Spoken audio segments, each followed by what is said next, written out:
Hey, much love, respect, and appreciation. Shout out and to a lot of my moderators, a lot of the regulars, because D Money always saying that I'll be shouting out the regulars. Shout out to the regulars, the mods, and everybody else who just may pass through to the stream. I want to start off by saying much love, respect, and appreciation, and happy Mother's Day to all of the Black mothers directly out here, stepmother, full-fledged mother, adoptive mother. You might be, raising kids in a family that's not even biologically yours, but you're out here still doing it. So shout out, much love, respect, and appreciation to you, and shout out to the other mothers out there as well. So we got a light live stream today because again, I know it's Mother's Day, everybody's pretty much out and about, but still wanted to throw something directly out there. And we're going to get directly into one of the videos dealing with centers. So I'm not sure if a lot of you guys may have seen centers or understand the story, but you have somebody here who is Irish, who specifically, happy Mother's Day, Gail. Happy Mother's Day, Gail. So we got this Irish woman here, and she's going to speak on how she feels about Ryan Coogler and his representation of her culture within Sinners. So let's check this. Let's listen to this. So instead of Irish Americans being able to enjoy seeing our culture on the big screen shining through in Sinners, co-celebrating with Black America, who has their culture being shown beautifully through Ryan Coogler's vision. And even though we're shown through a villain, we don't care. It's okay, because it was still beautifully done. Ryan Coogler still did a phenomenal job showing our culture. He didn't disrespect it in any way, regardless of the villain. Wasn't disrespectful, did a phenomenal job. And it made us be able to connect to our ancestors again, to our culture again, because it doesn't happen often here in America. So to you in Ireland, not all of you, but those of you who are mocking us Irish Americans for claiming our Irish heritage and culture, don't tell me I'm not Irish. My ancestors did not survive famine, forced eviction, colonization, only to have us, their descendants, be mocked by the people who are sitting comfortably in our homes and in our homeland. You think that living on Irish soil makes you more Irish than me? Some of us, our bloodlines are older than your last name. Our bloodlines are older than any address that you or your family has in Ireland. And through generations, we never got to come back home. We didn't immigrate. We were exiled. Our land was stolen. Our language was beaten out of us. Our people were starved and scattered. And now we're being laughed at for trying to hold on to the one thing we had left, our identity. A passport does not make you Irish. An address does not make you Irish. An accent does not make you Irish. And we are refusing to let anyone erase that from us. So before you come for the Irish living in diaspora, maybe check your own bloodline. You throwing shade are probably the colonizer and not the colonized, while you're sitting on what you stole from us. So I'm not asking your permission. I am Irish, genetically, historically, ancestrally. No amount of mockery is ever going to change that. I carry Ireland in my blood, in my bones. You just happen to stand on it. Check yourselves. So again, this is dealing with centers. I want to say shout out to Brandy V World for the $2 dono. Here comes a new challenger. Shout out, much love and appreciation for the dono. And I find it very interesting, right? That whenever it is that at least two to three films at this moment in time, right? We had the first Black Panther, we had Black Panther 2, and now we have Sinners, 3 movies of which Ryan Coogler has done. And you have people of various ethnicities, various cultures coming out and stating how proud they are of their ancestry, of their heritage. She stated the fact that she loves Sinners because it gave Irish folks out there representation, much of which does not get shown in the United States. And that's crazy to me, right? Because again, United States is supposed to be a melting pot. United States is supposed to be representative, and you have people who are in a sense Caucasian, because this is a Caucasian woman that we're looking at here, stating that she is not getting the representation of her culture, right? And on top of that, you have other people trying to tell her that how it is that she is not Irish and all this, how it is that she should specifically feel about something. And I'm like, that sounds very familiar. That sounds just like black people when they tend to explain the things that they have been through historically by way of colonizers, by way of the different wars and things that have taken place. It sounds very, very familiar. And the one credit that I think pretty much that only Ryan Coogler can get versus other directors is the fact that if he comes out with a film, it will make people or have people feel in such a way that it will give them pride about themselves and their culture. Again, going back to Black Panther 2, you had a whole bunch of Latins. They were ecstatic. They were happy. They was like, yo, we got representation. It's like Namor, that's my favorite, da da da, all this other type of stuff. Right. You had a whole people, whole culture, whole backstory, explanation, everything. You saw Namor and his people, they were proud to be who it is that they are. Right. They talked about the atrocities that their people had to, go through and suffer through, and how it is that they're pretty much in exile at the bottom of the sea, and how from that they grew into an army, or technically a second world. One of the lines that Namor basically stated when he came to Wakanda, he said that we have more people than you have blades of grass. That's a cold line. That's a cold line. Like I said, and that was Ryan Coogler. They did a very great job on Black Panther 2. And again, I didn't hear any Latins screaming or complaining. They were happy about the representation that they got. When it dealt with the first Black Panther, right? You had everybody. Like it didn't matter if the people were like Chinese, didn't matter if they were Indian, didn't matter if they were like Latin, whatever it is. You had people coming out to come see Black Panther in their own original attire, like their cultural attire, being proud. And note the film is pretty much all black. It's just that. But because of the presence, because of the type of energy that is there, it passed through to the different bodies of people, and it touched them in such a way that it made them proud of who it is that they were, who it is that they are. It made them proud of their own culture. And here we go again with Sinners. And like I said, I can't really give you at this moment in time any American television shows that prominently or dominantly show Irish culture. Realistically, somebody might be able to give something from like the 2000s or whatnot, but you're not going to see it consistently. Right? If people want to sit up there and talk about it, they'll make sure to talk about back in the day. That's pretty much, where it will stay, and it's not going to, in a sense, I guess you could say, highlight it in some type of positive way. I guess you can sit up there and take it, because even though the main character there is Irish and they are the villain, the way that it was tastefully done, you were like looking at the characters like, oh, this dude ain't that bad.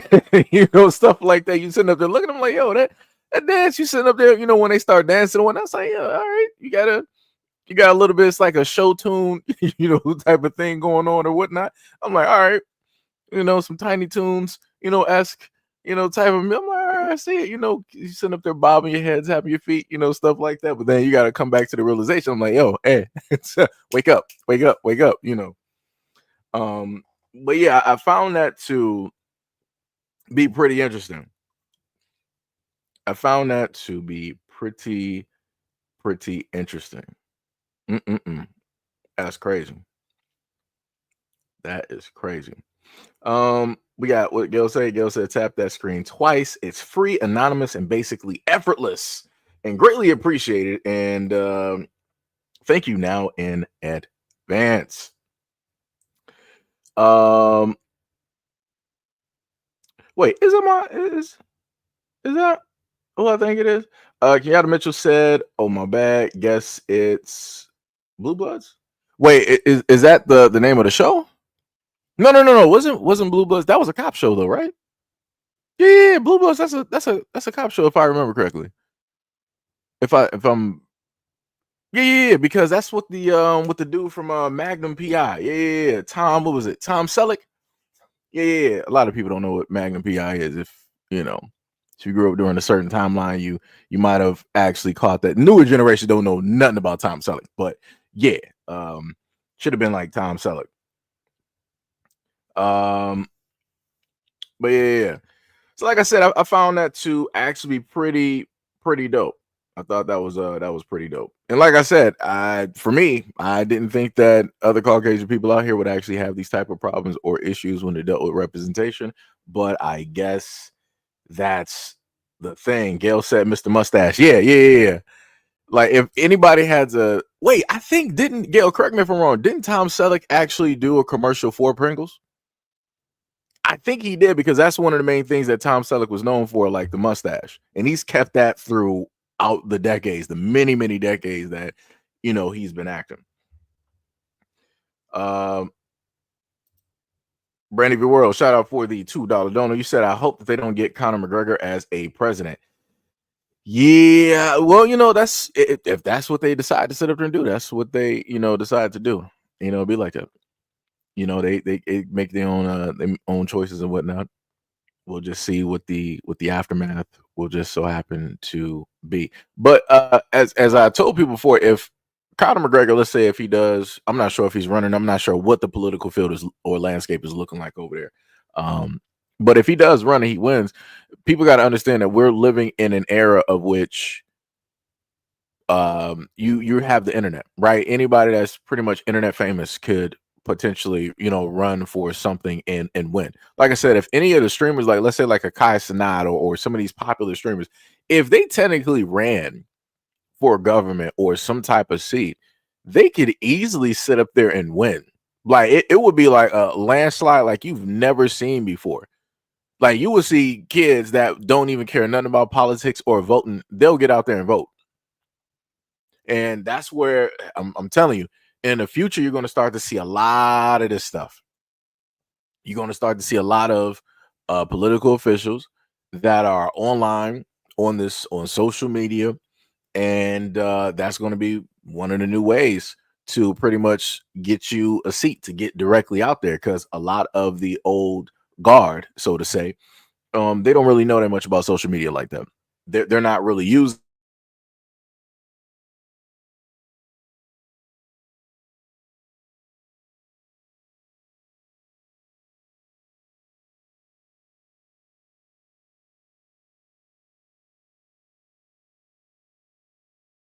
you know, um, tin can, and stuff like that.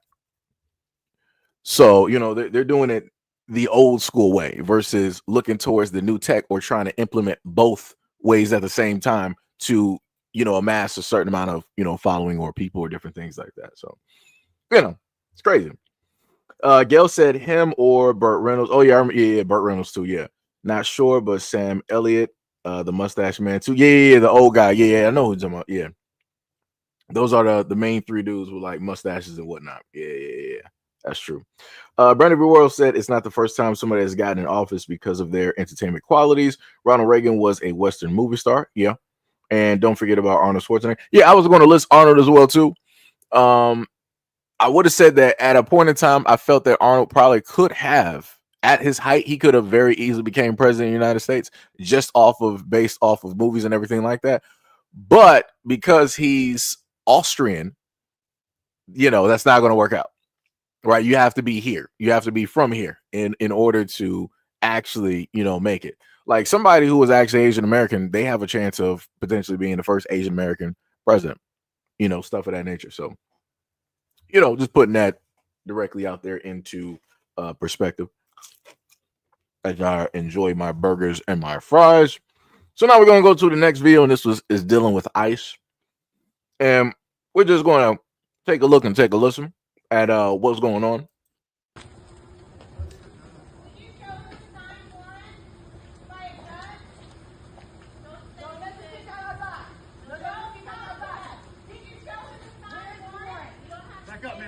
Back up.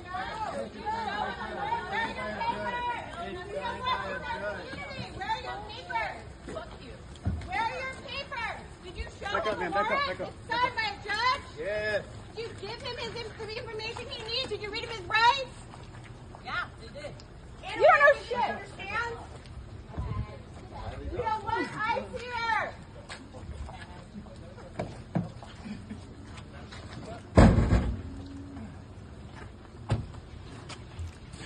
And we get to pay you guys.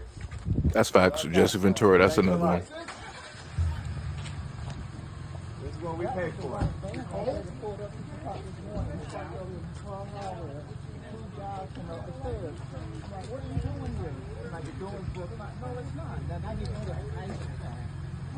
you show him the warrant? You didn't show the warrant? Where's your warrant? You're supposed to show anybody a warrant. Let's see the warrant. Let's see the warrant. We want to know. Act 5, Act, and Act 43. They did not show the warrant. You don't need to say anything. Come back to our community. Do not come back here.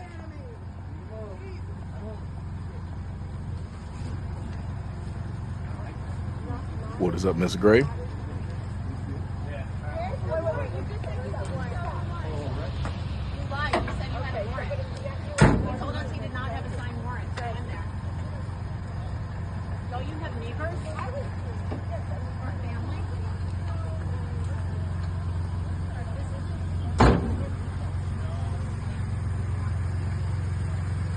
That's crazy. Like, yo, nobody finds it weird how the quote unquote ICE agents, they can just roll up just like masked up. Let me just let you know something. Let 20 black dudes just like roll up fully armed to the teeth and have these trucks and whatnot or whatever. Do you understand that people be trying to sit up there and just like start aiming and start firing directly at the black dudes? Do you understand that? Do you understand how the police would have just rolled through real quick and tried to arrest all the black dudes?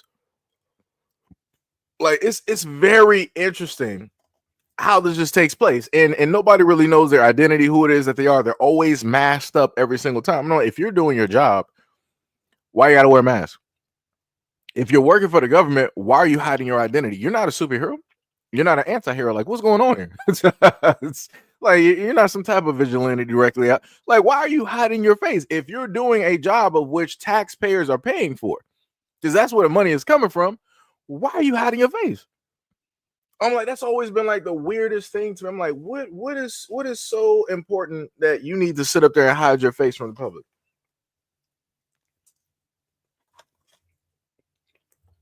That's crazy to me. Hopefully, everybody else is eating as well, because I know I am. Let me tell you.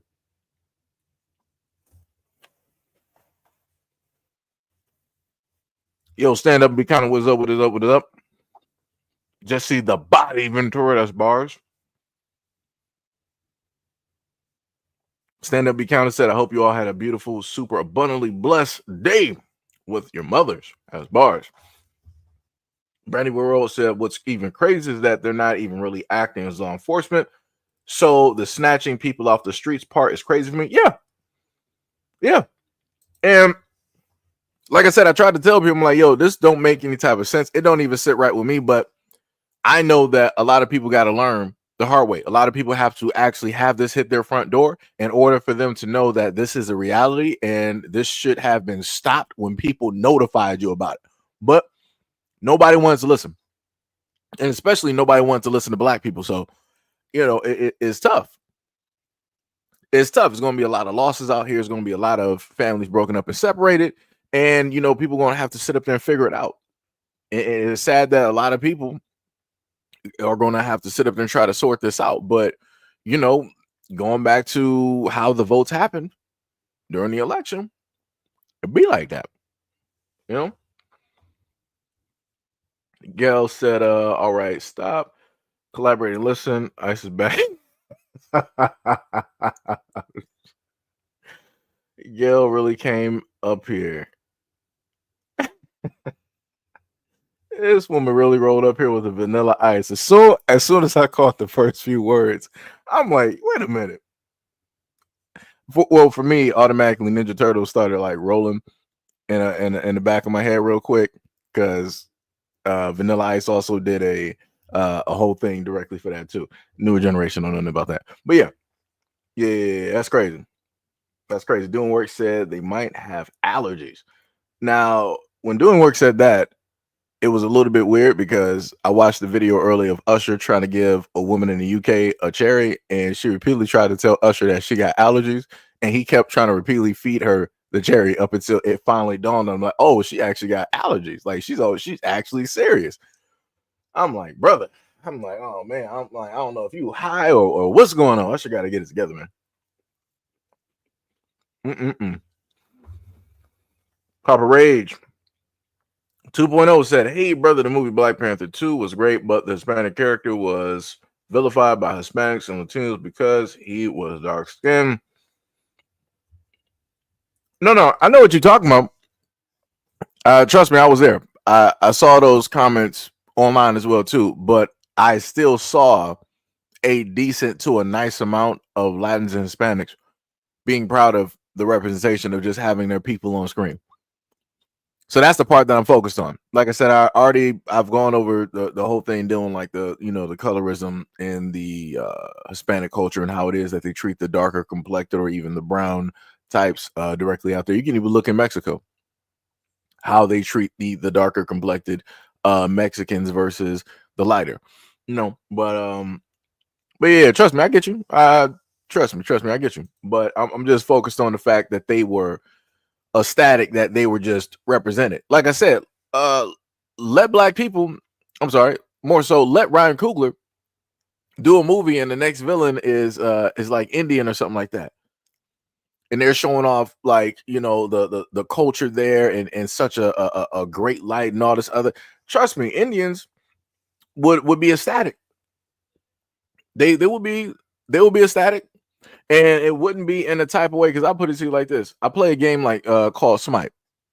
And it took us a while to actually get a lot of Hindu gods in there, because these are not, for them in their culture, these are not gods of the past. These are still current gods that they still worship and believe in. Like, this is their faith.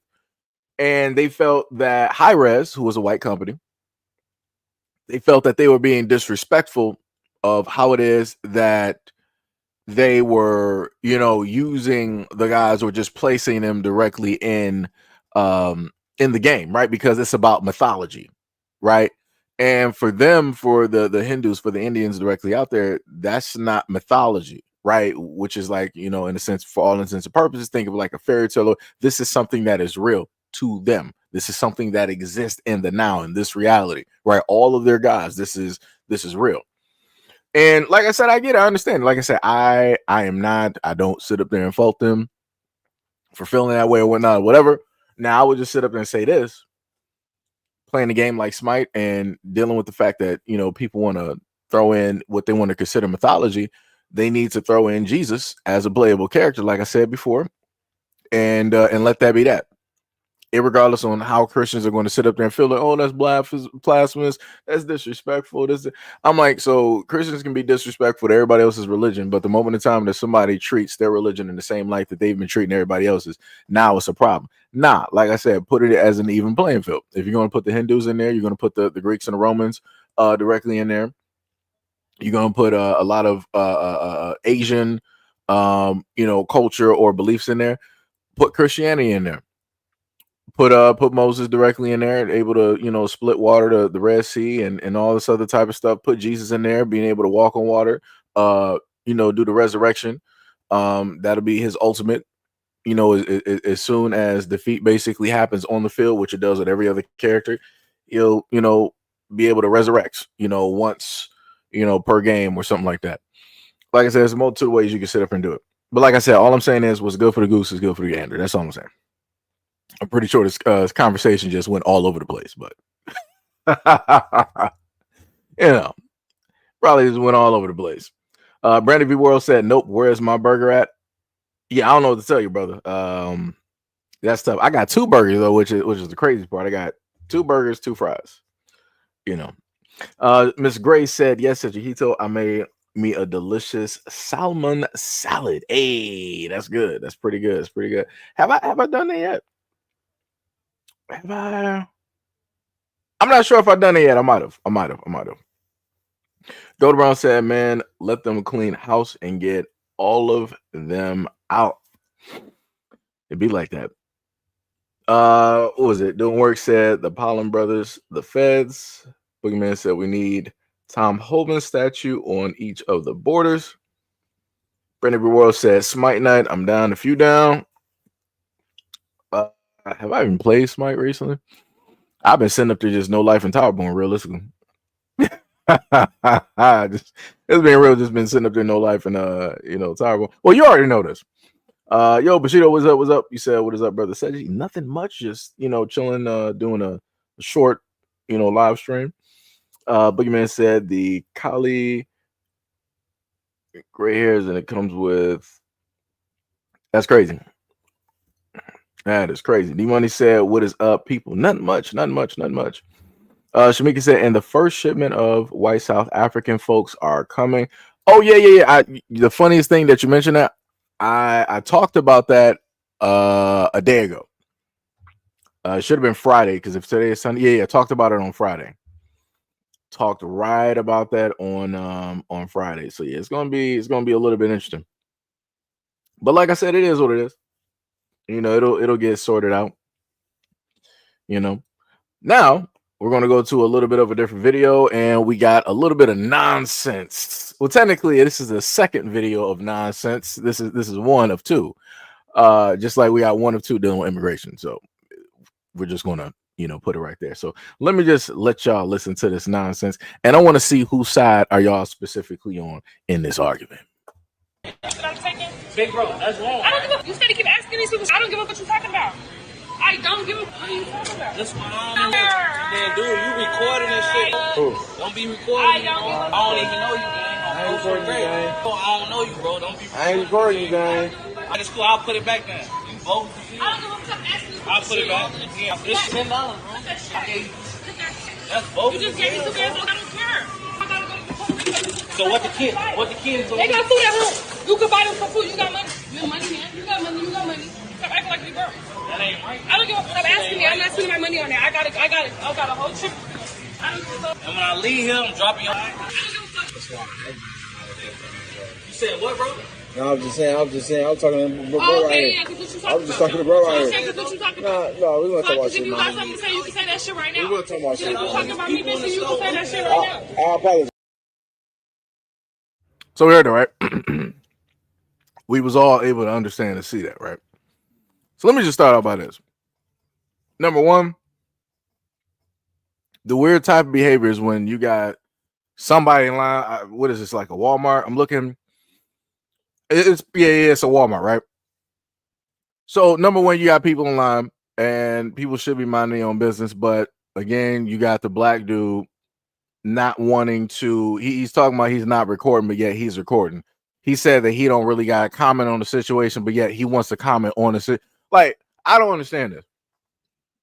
Like I don't even understand.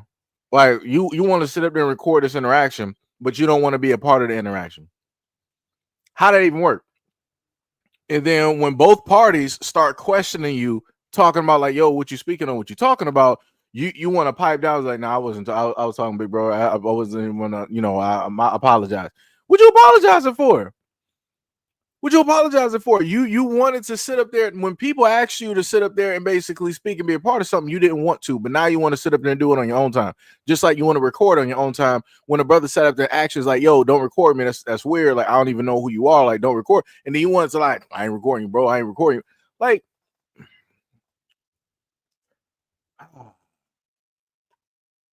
let me tell you something. When it deals with the black community, stuff like this is insane. It don't make, like I said, this is how a lot of instances, start. So again, if people notice, I'm starting from the tail end of the video and going to the front. So then continuing on, you had the guy trying to tell something to the other guy in line who actually stood there and made a stance and said like, yo, she should sit up there and just, give the $10 to just pay for the rest of the groceries since it's short. It's only $10, right? And again, that's crazy to me. You can't pay. You're that broke as a woman that you can't give out $10, that's going to destroy your whole trip that he just literally paid for. That's crazy to me. Diabolical. But the girl sat up there and overheard the dude saying something, and then she wanted to pipe up, and then she wanted to start, acting some sort of type of way. I want people to understand, I want the class to realize that the moment in time that you got a woman willing to start to turn around and to have an aggressive attitude or a conversation with a dude like that, that's a major red flag. That's a person that does not value your life as a man, and they are going to attempt to very easily get rid of you. On top of the fact that she got the eyelashes of a monarch butterfly, that should be another warning right there. Deep warnings all across the board, right? She was already wrong for what it is that she was doing, how it is that she's basically talking and acting in public, but now she is agitating a conversation or something, or energies that don't need anything more invested into it. This in the black community is how a lot of dudes end up getting their lives taken on the streets real quick, because women like this decide to start opening their mouth and speaking to men when there's no reason for you to speak. Just going to be real.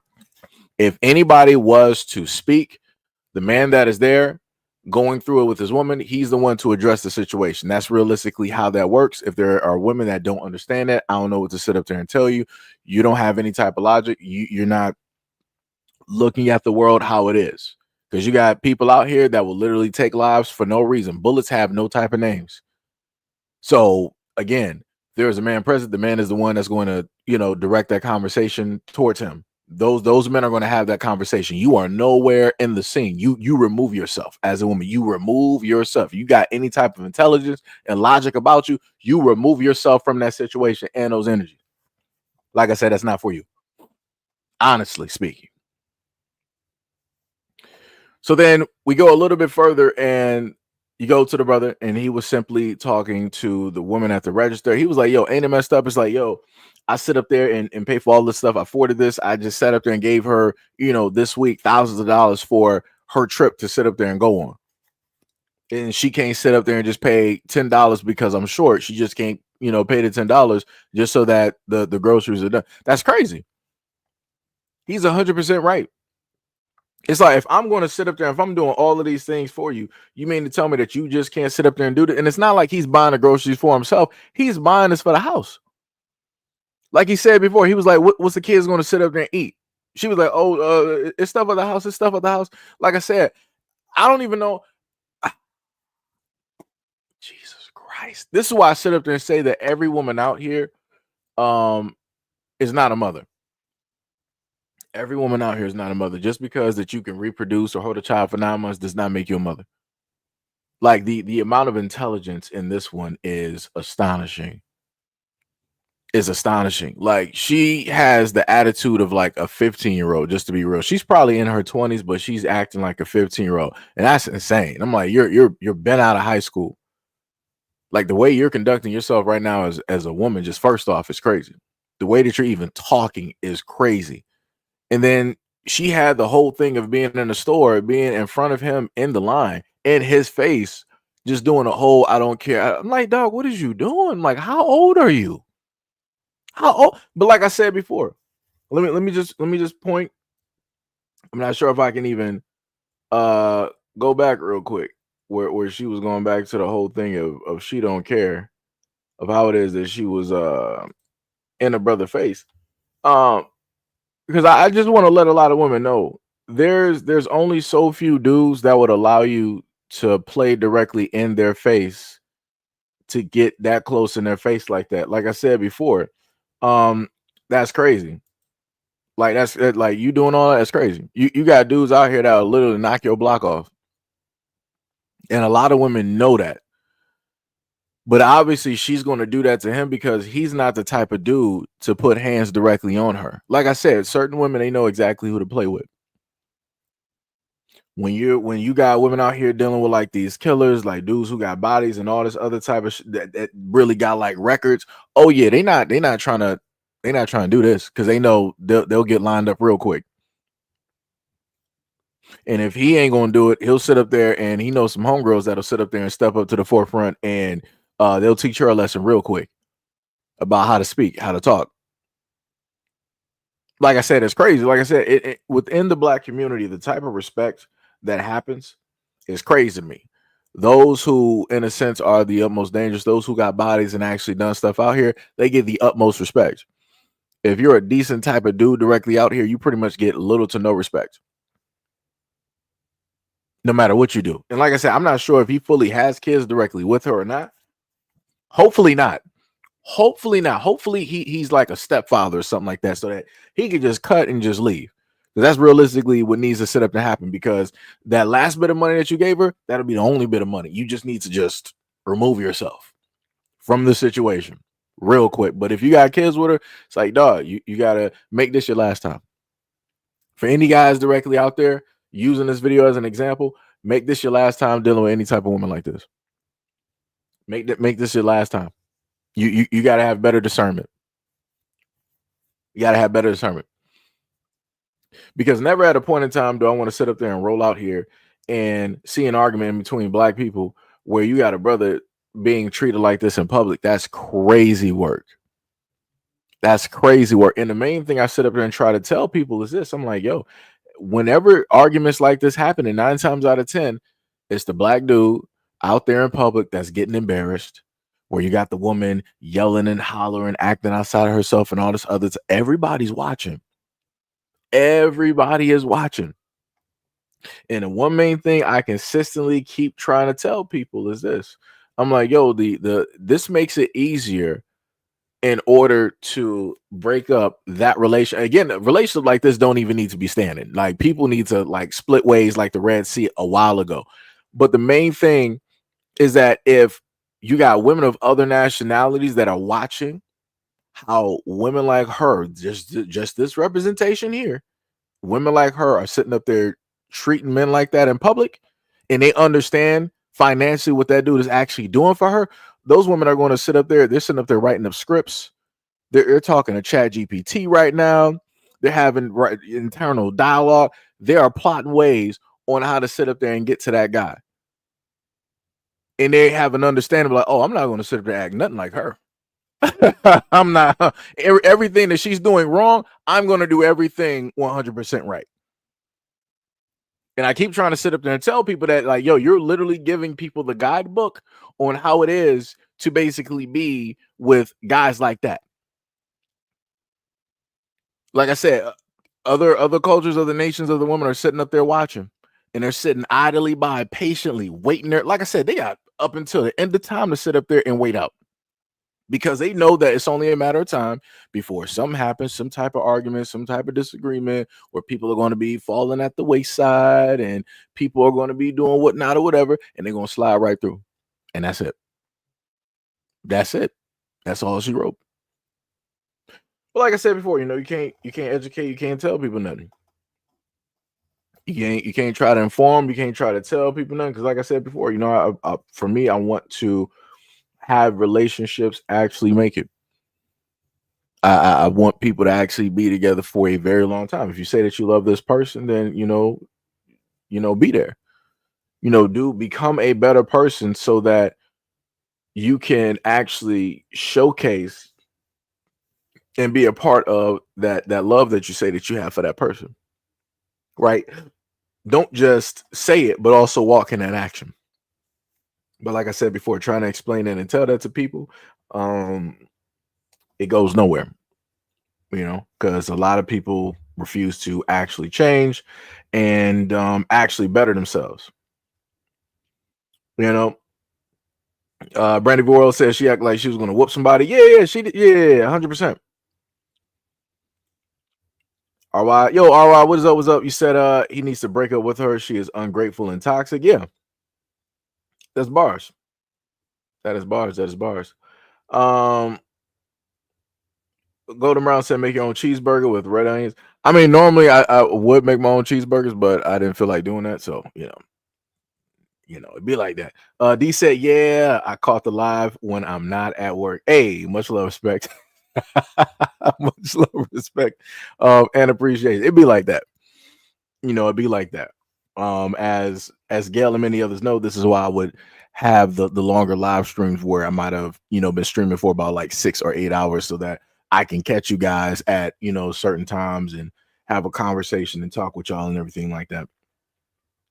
Tippy said, what I missed? Not much. Really, this is only like the third video realistically. In between like the 40 minutes, talking about the video and kind of segueing into, other conversations. So, really nothing much. Gail said, yeah, that trick is, yeah, that's probably not going to work out. Well, this video was fine at one point. So shout out to Gail. She said, this chick is trash. Yeah. Yeah, she is. Yep. Would they call that like a Freudian slip? I feel like that's probably what that was. Just gonna be real. I feel like that's what that was.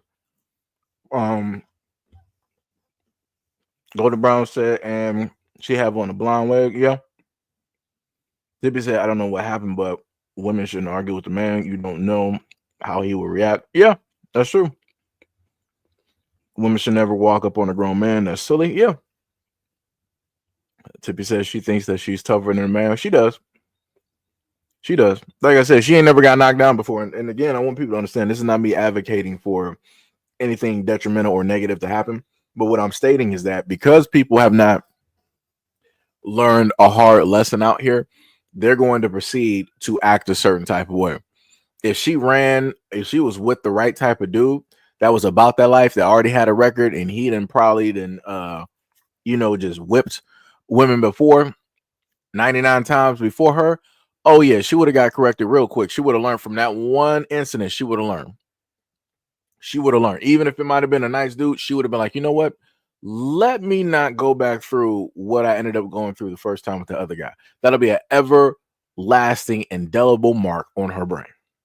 Like I said, and this is not me trying to enable certain things to, sit up there and take place, because that's not what I do. I say the exact same things when it deals with men. You got certain dudes out here running their mouth and rah and doing all this other type of stuff, and it's just because they ain't met the right dude out there to basically knock them down, to teach them that lesson that, you need to sit up there. There's checks and balances, directly out here. So that's why you got a lot of dudes out here acting like they're biggest and the baddest and the toughest dudes out here, because some of the strongest ones, they locked up right now. Or they might be into sports, right? We got a lot of brothers out here that would normally be out and about, but they're in the NBA, they're in the NFL. And matter of fact, let me just put it to you in this circumstance, right? Going and dealing with, because this is dealing with black people, right? Dealing with the fact that people like to say that in the black community we have a lack of protection. Wait. Tippy said, Seiji, I just came in. Can I see the video? Okay, I got you. I'll rewind it for you. I got you. Let me play that for you.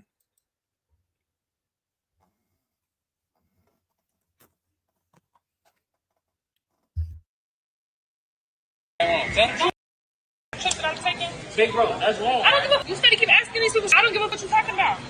I don't give a. What are you talking about? That's why I don't know. Man, dude, you recording this shit.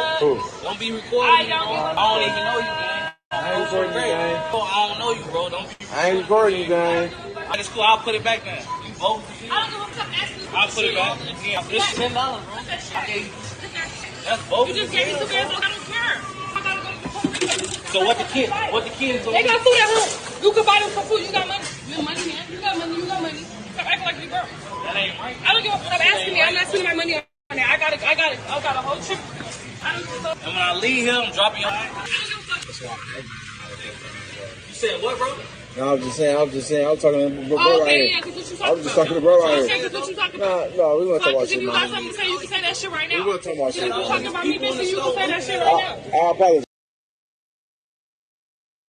Right, so we're able to hear that. Shout out to God for pulling through and dropping the like in the comment section. Much love, respect, and appreciation.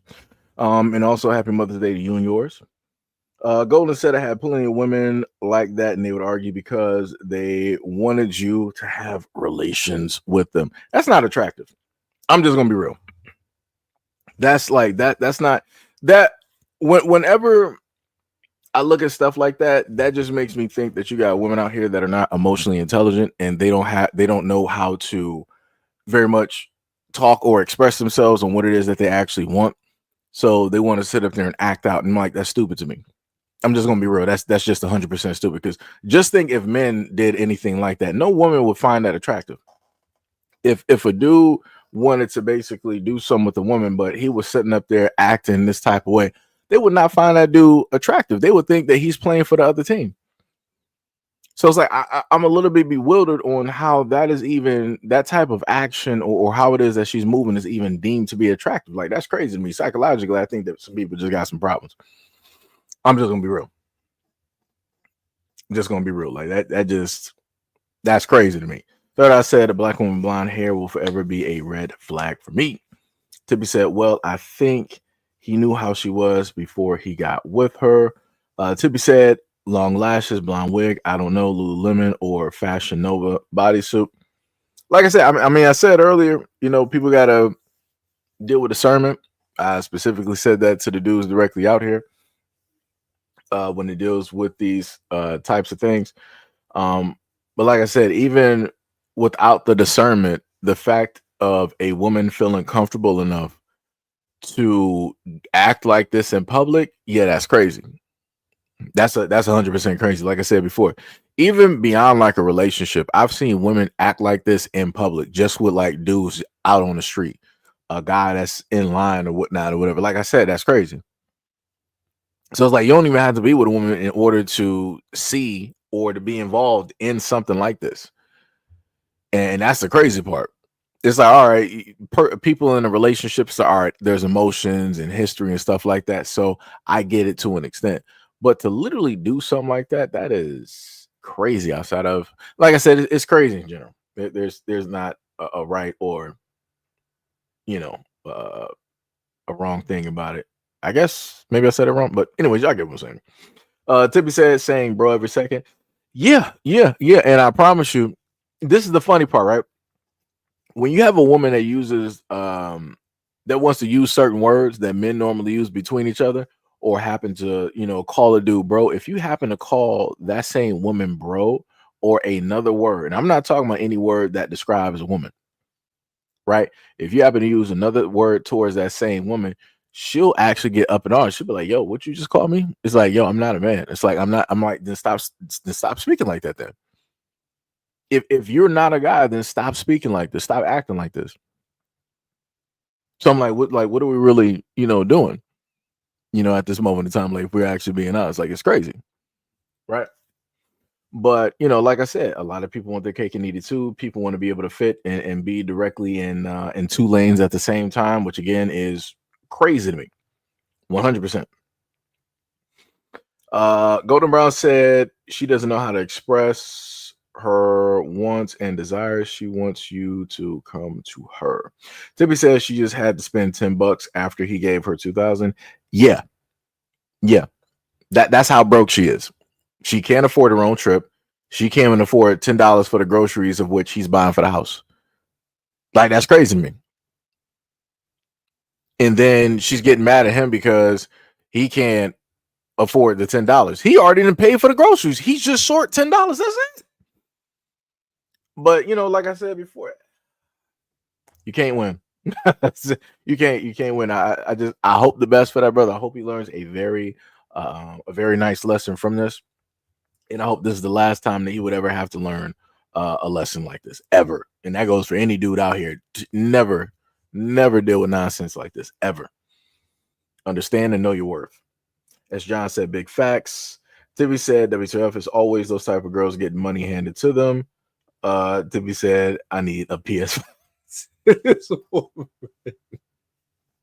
Oh my goodness, this woman, Tiffy. Let me tell you something. Third, I said, that's facts. I don't even risk saying hi to black women in public now. Yeah, that's tough. That is tough. That is tough, man. Like I said, I can't stop how anybody basically feels. It is what it is. When it deals with a lot of things, the world is different, and you never know how somebody's going to sit up. Like I said, I didn't give examples of, you know, just social media where you have women directly out here stating that don't tell them hi, don't say hi beautiful, don't tell them to smile, don't say good morning, don't ask them how they're doing. I'm like, all right, you got it. you so basically you're just saying don't say nothing to you, no problem. You got it. But like I said, for me, I know that if other races of men decided to go out there and say those exact same things, it's all smiling ear to ear. It's no problem. Like I said, like the video I showed y'all from Plies on Friday, where he was like, he's tired of basically getting some type of an attitude or a cold shoulders if he knows any of these women out here. A white woman can just come directly up to black woman at McDonald's, order her food, black woman is smiling ear to ear, all this other type of stuff, laughing and hee-hawing, whatnot, whatever. You as a black man, you'll pull directly up to her, and now you got an attitude. As if you owe like child support, as if you just abandoned the family, as if you just, you know, dubbed her on a date or something. Like it's crazy. You know, but you know, like I said, it'd be like that. It happens. So, like I said, I can't tell people, you know, how it is that they should feel, because it be like that sometimes. You know, it be like that. Hack said, "What is up? Nothing much, man. Nothing much. Just sitting up here doing a technically a short live stream, just going over some videos and stuff like that, and conversing with you guys. How you doing?" Tippy said, "I can tell she would be even prettier without all of that stuff on her face. Just be nice." Yeah, nah, it's over her, Tippy. It's curtains. It's over, Tippy. Let me tell you something. As the woman that I know you to be, if you were to try to say anything to her, she would try to fight you. That's how bad that is. I don't know that woman from like a can of paint, but I can tell you by her actions in this video that if you tried to tell her that, Tippy, she would see those as fighting words. And not only would she try to fight you, but she would also probably get her girls to try to sit up there and jump you. So yeah, so Tippy, never in life. Because trust me, if you decided, Tippy, I promise you this, if you decided to go on X and you made an account and you wanted to tell, you know, a lot of the black women out here, like, yo, you guys are actually, you know, beautiful without, you know, having, you know, all of the fake hair and the makeup and the eyelashes, let the amount of venom that would be spewed towards you would be incredible. It would be incredible. So like I said, never do it. Never do it. Never do it. Because trust me, there's black men out here that have done that, who everything that you, and like I said, I'm not disagreeing with you. You are correct. There's a lot of black women out here who don't need makeup. They don't need the eyelashes. They don't need you know, the fake hair and all this other type of stuff. But you got black men out here that literally love black women, and they dedicated time and energy making threads, making pages, making posts, trying to convey that to black women, all to have black women come directly to those posts and those pages that mean nothing but positivity and upliftment, to tell them to shut up, to mind their business. You don't own this. You don't control that. Why don't you focus on yourself? And why are you always trying to be worried about black women and what it is that we're doing? And like I said, Tippy, it gets very tiring. It gets very tiring. And this is a black man conveying that to you. So I'm gonna just tell you, don't ever waste your time. Don't even do it. You will end up running like a fool's errand. That's the way I like to sit up there and explain. It's a fool's errand. Because at the end of the day, oh, Tippy said, yeah, I already know laughing emojis. Yeah. So yeah, you already, yeah. RY said facts. Third Eye said she definitely looks feral. RY said, this is why I look at the ones that act like this and I move on. Oh, yeah. Tippy said, oh, I know already, and I mean nothing wrong with light makeup. No, trust me, I get what you're saying. Trust me, I fully 100% get and understand everything that you're saying. But when you tell a group of women that already have shattered confidence, right? They already have a lack of love and value for themselves. You try to, you know, tell them something positive about themselves naturally, which they've already deemed to be like ugly and disgusting and all this other type of stuff. Oh yeah, it's basically it's fighting words. It's like, oh, you dare to say something positive towards me and I already deem myself to be ugly? Who do you think you are trying to positively uplift me? We're about to fight. If I'm not trying to positively uplift myself, what gives you the right to do it for me? I didn't ask you for that. We're about to fight. That's all it is. That's all it is. It's crazy. It's 100% crazy. Third Eye said, let a white guy say he likes natural black women and they will eat it up like nothing you ever seen. No, I've showcased all of that, and I've showcased videos. Matter of fact, I don't even have to showcase it. There, you got black women up there on. I'm sorry. Let me just recorrect myself. You got Jamaican, you got Black American women, you got African women that have literally made TikToks that will showcase and they will praise the fact that, oh, look at how these white men, they just sit up there and praise us for us just being just there and in our natural without the makeup and all this other. And I'm like, that's cool, but I'm like, why is it every single time that y'all go out that y'all look like slaves? I'm like, that's a little bit crazy to me. I'm like, so the white dude is sitting up there like looking, as they like to say, looking dashing, right? He got like the whole nine on, the suit, all of that. And black women look like they just left the plantation. I'm like, how that work? I'm like, you didn't really even try to do nothing with your hair, even naturally. And the clothes that you looking are looking like they came directly from a plantation, from half off or something. I'm like, it's looking crazy out here. Like, you sitting up there looking like Lupita Nyong'o from what's the name of the movie that just came out? I think it came out like last year or something like that. With like the aliens and you can basically say this. Somebody know what I'm talking about. Y'all write in the comment section. But yeah, sitting up there looking like that, I'm like, that's crazy to me. And I'm like, and this is what is getting praised. The white dude looking great and you looking like a slave. All right, you got it. You got it. You got it. Like I said, you can't make it up. Can't make it up. Gail was like, facts, Seji, it is exhausting. Yeah, it is. It is. And Gail has been here long enough to see me do both. Technically, a lot of y'all, RY, Tippy, Gail Hack, and a few others, have been here long enough to actually see me do positive videos and to still get a negative type of backlash in the comment section. I'm like, I don't even understand what's happening. I'm like, I'm literally trying to like do some like upliftment, show some value and respect, and I'm in a row. You got it. I'm like, you got it. And this is why you don't see a lot of those videos no more. I'm like, I'm gonna let them win. You got it. You can have it. You can have it. Like I say, you got me up out of there. You good. Right? That's one less black man you gotta, sit up there and worry about. I live long enough to become the villain. So I'll be that. No problem. Shout out to Kanye. Tippy said, I don't understand it. I'll take it as a compliment if a man tells me I'm prettier without makeup. See, that's because you're a part of the rare few. Dog, what are you talking about? Who are you? I gotta pull the speed. Are you black? Are you black? Because I'm like, so out of the whole, see, and for the mods, I don't want y'all to ban this person. Do not leave this person be. Leave this person be, because this is a prime class example that I'm talking about right here. I literally just explained some stuff, and through all of the explanation that I gave, you got this person saying y'all are so, meaning black men, y'all are so negative when it comes to black women. You should look in the mirror, brother. What are you talking about? What are you talking about, brother in Christ? What are you talking about?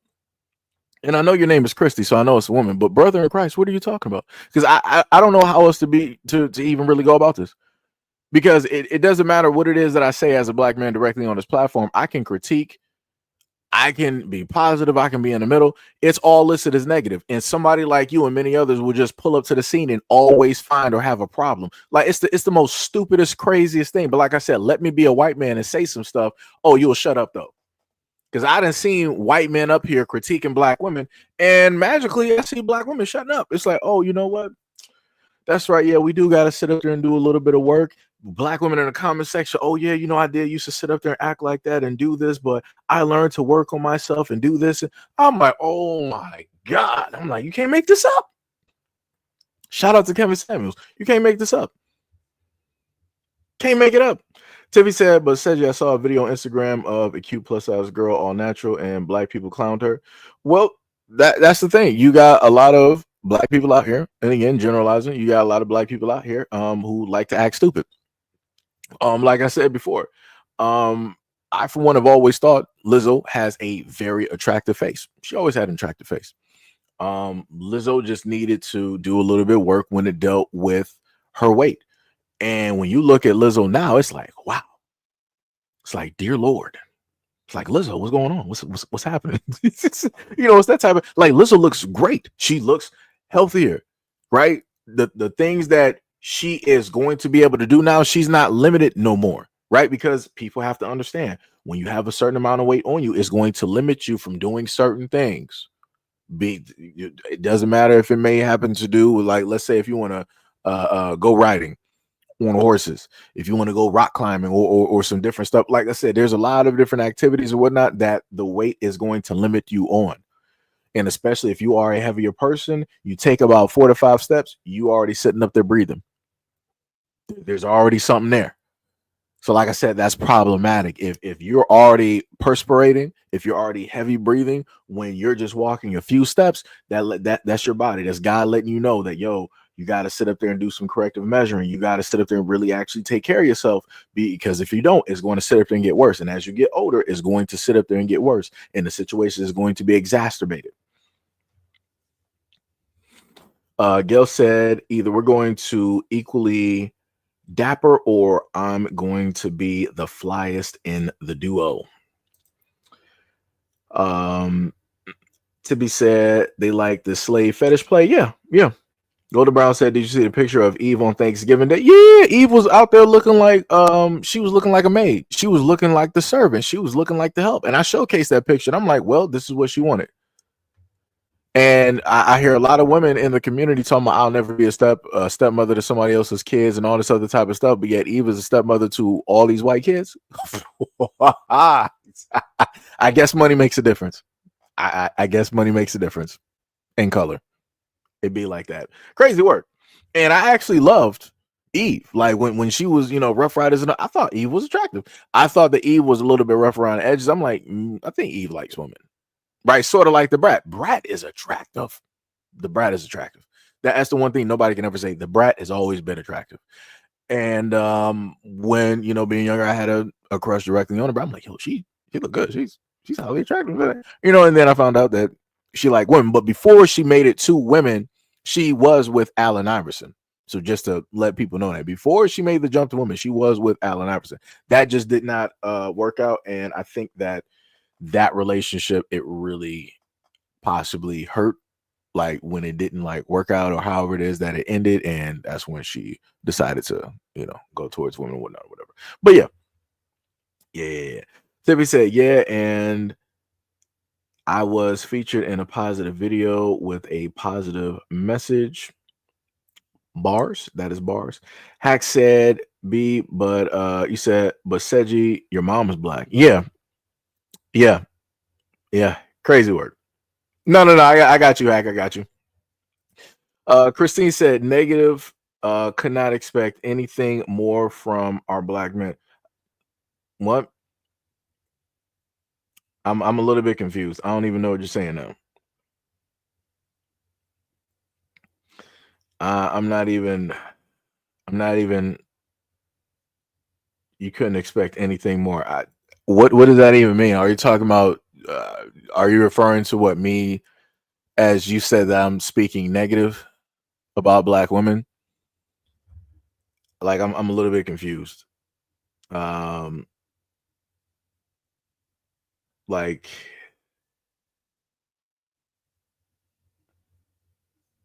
you said, whatever you say. Like, dog, I just hold on. Christy, are you still here? Let me know this. Let me know this. Christy, are you still here? Let me just give you a minute. Let me just give you a second, because you wrote that comment at like 8:25, so I'm about like 2 minutes off.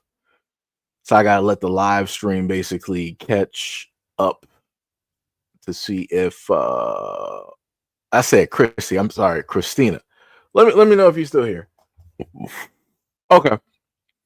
Um.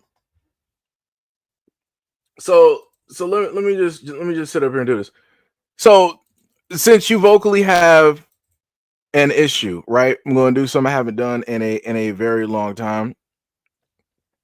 That is the invite to come directly up to the stream, because I'm just trying to like get an understanding. I'm just trying to get an understanding. I mean, you can take it if you want. You don't have to specifically pull up to the scene. You can just continue sitting directly in the chat. Like I said, it is up to you if you want to sit up there and pull up and have that conversation. Because like I said, I'm just trying to sit up there and figure out. Because the one thing for me that I'm tired of is that I'm tired of people sitting up there stating that I, as a black man,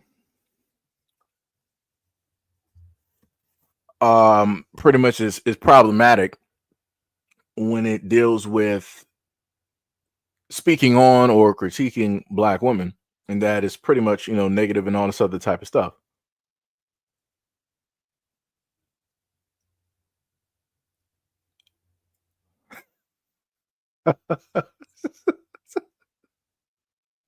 Only Gail.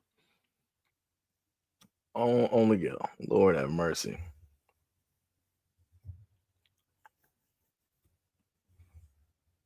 Because I'm, like I said, I'm just trying to sit up there and figure out. Because I'm like, that's crazy to me. Because I'm like, every single time that black men happen to speak, all we do is speak negatively. That's it. It's like black men can't sit up there and critique. We can't sit up there and say anything. Just like some of my mods basically said. Like, matter of fact, and the craziest part is the mods that are directly here are black women. That's the craziest part. And they're literally speaking on the topic. That's the craziest part.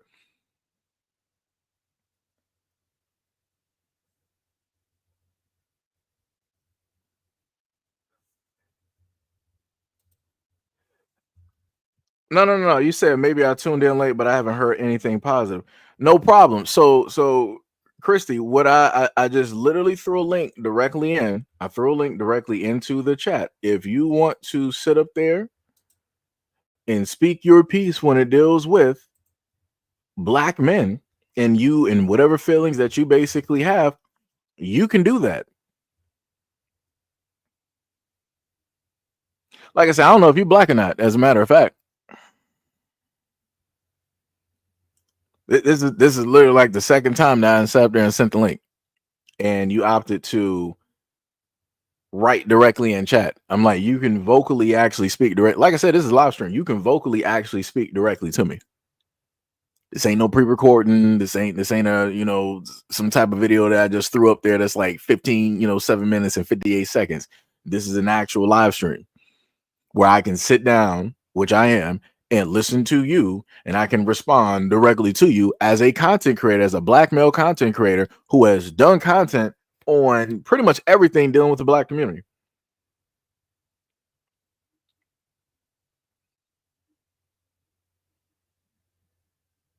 Because this is crazy. I'm like, and the craziest part is, I'm like, when I look through the comment section, it's like I didn't see you decide that you wanted to look through the comments on either which channel and decide to have a reply for the black women that replied on the topic. You decided that I'm going to forego any of that, and I'm going to specifically have a comment for the guy that is specifically speaking. I'm like, that's crazy. I'm like, you could have easily just have a conversation with the black female moderators that I got on the channel to get an inkling of something, but you wanted to forego that.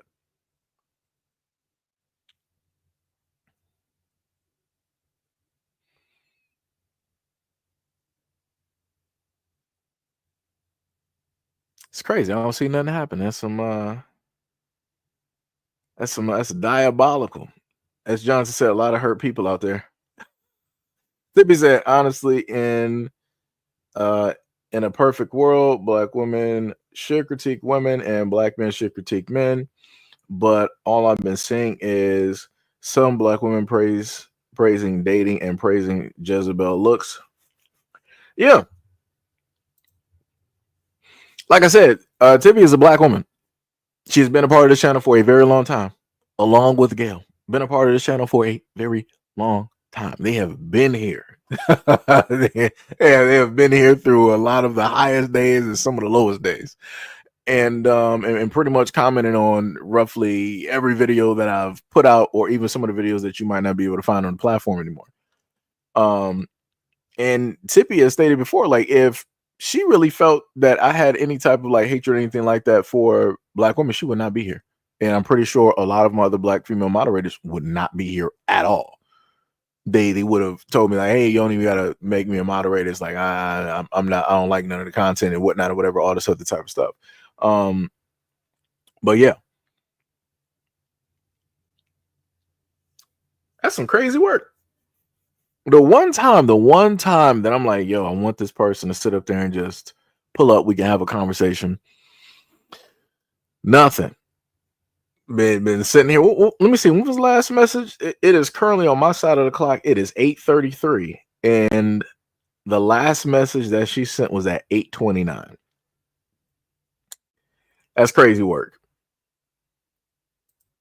That is crazy work out here. Crazy work.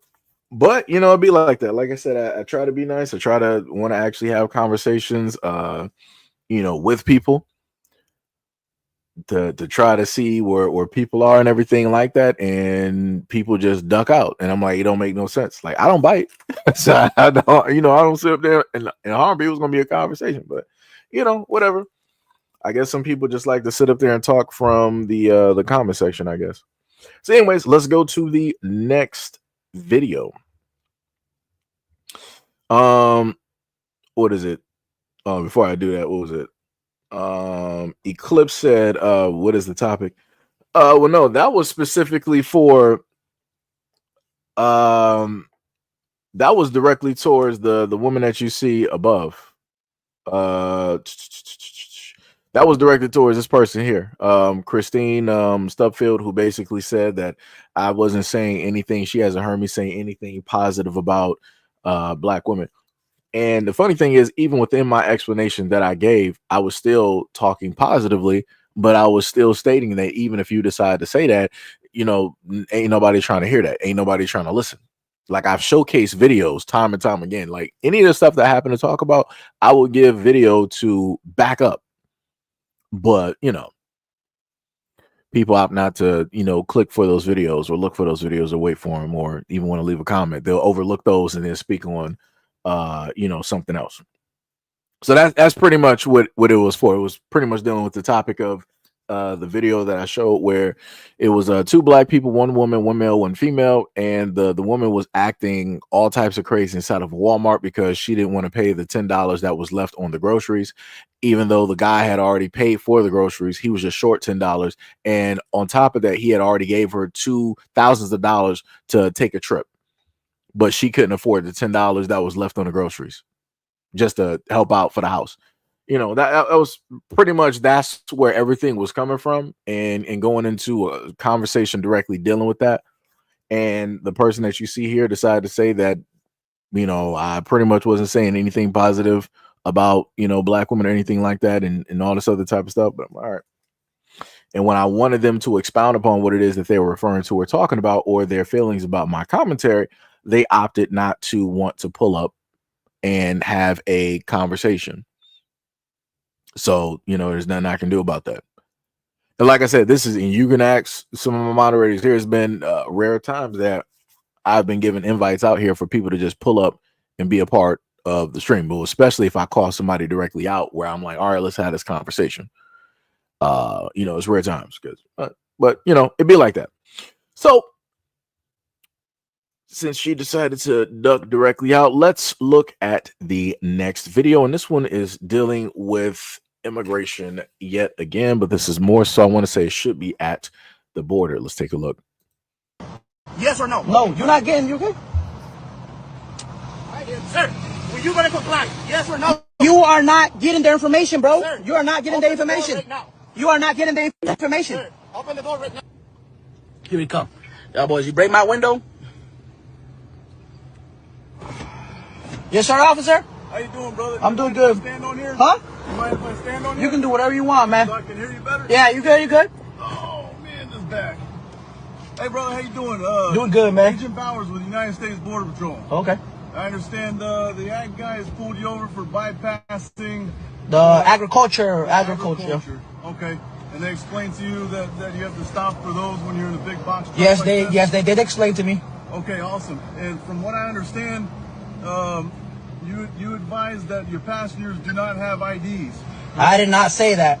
I did not say that. I said I don't know if they do or no or don't. Okay. That's what I said. IDs. Can you roll down the window so we can? No, we're good. No, you don't need to talk to nobody in this truck, mister.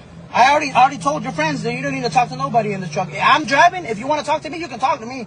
But that's it. At this point in time, we do have legal authority to identify the passengers, especially when they're not talking and you're running the show here. Okay, I'm driving, so I thought that whoever drives has authority. So I don't know what else to tell you, my boy. Absolutely, but when Border Patrol's on scene, we absolutely can but identify. we're not in Texas or California, no border state. We're right here.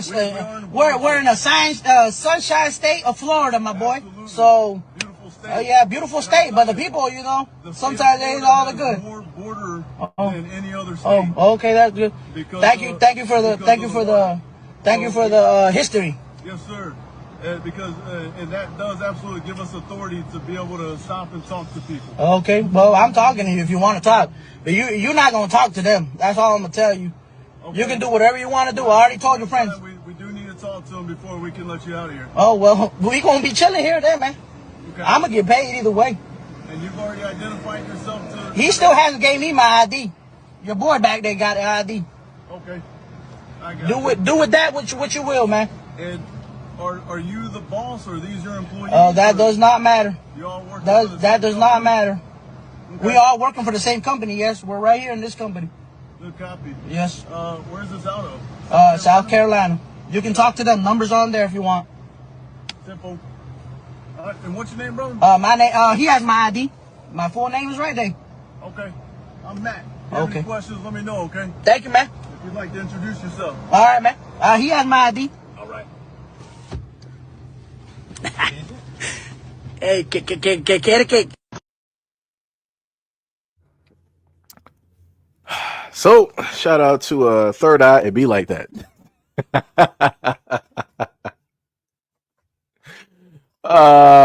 Like I said before, this wouldn't even be a whole thing if people would have just listened. It wouldn't even be. Matter of fact, I'm sorry. Nobody has to sit up there and listen to Black Americans. This wouldn't be like that if people didn't vote for it. Because as I've stated before, from last year to this year, I've showcased videos where you've had Latins directly out here who has specifically voted for this administration to be here, and specifically for said individuals to directly deport those who they felt did not belong or deserve to be here because they felt that they were already enough. They felt that, all right, well, we already made it. We're not trying to worry about or have anybody else, try to be here, and different things of that nature.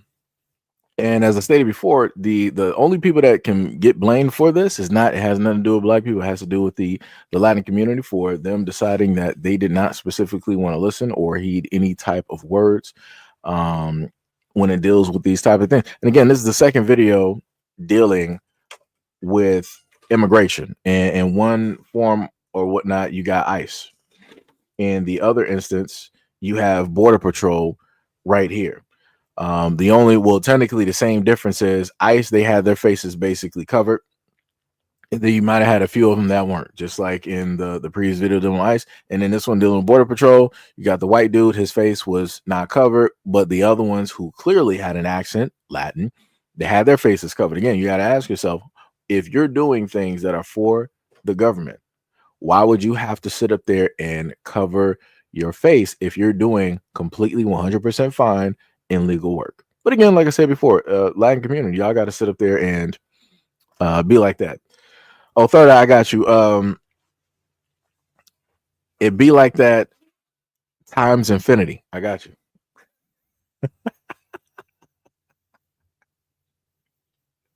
It be like that times infinity, man. RY said, "Have a good evening, everyone." Same thing. Same to you as well. Same to you as well. Same to you. So now we're going to deal with the foolishness that we've talked about, especially dealing with Black Americans. So let me just try to give a little information, a little bit more. So I want people to think back because I did a video about this before, and I think I might have did a live stream where you had, who was it? Michael B. Jordan. He was going to come up with an alcohol. I think it was like Joe Vert or something like that, right? Something basically dealing with surrounding like carnival or some type of like, you know, island celebration. Kid you not, Jamaicans came directly out in droves online on blogs, YouTube, on X, on TikTok, and stated how they had a problem, how it is that it's cultural appropriation, trying to say that he's a culture vulture and all of this stuff. So much so that he just basically let it go. But then I sat up there and did a follow-up video, and I'm like, I find it funny how Jamaicans have a problem, or those in the islands have a problem when Black Americans do something, but yet you have somebody who is white, somebody who is Caucasian, that literally trademarked something that is of the islands, right? It's a drink that he has or whatnot or whatever. He basically trademarked the whole name and everything. And I never seen Jamaicans lose their mind. You even had Nicki Minaj speaking on this. And I'm like, dog, what are you talking about? I'm like, how are you magically, you want to speak up? Like I said, you're Jamaican at the end of the day, right? Or whatever she is. She's directly from the islands. All right, cool. So if you got a problem with what it is that Michael B. Jordan is doing, so how about you get out of rap? How about that one? You stop dressing like Black Americans. You actually dress like a Jamaican. You proudly dress as your heritage. You proudly have that voice no matter where it is that you go. Live directly in that truth. Don't try to sit up there and masquerade as something realistically that you are not. Right? If you're going to be proud of who it is that you are. Like I said, it makes no sense. So saying all of this to say this, you're going to hear of this woman who is coming up with a restaurant. I think that's the name down. It's called Jamaican-ish, right? She is, I think, Black American, and she's going to, or she is about to possibly do this restaurant. So let's take a listen. To Lafayette, Louisiana, but I'm originally from Baltimore, Maryland, and I have to take a deep breath and calm myself before I make this speech. I blame Jamaicans for this foolishness. I'm going to address the content creator as respectfully as I can. I see where you are an American, a Black American, born and raised in America. You listed that you are originally from Baltimore and you were in California, wherever it is that you've gone to, or you know in Louisiana. I don't remember your history. But nowhere in your diatribe did I hear one mention of you being in Jamaica or getting instruction from a Jamaican.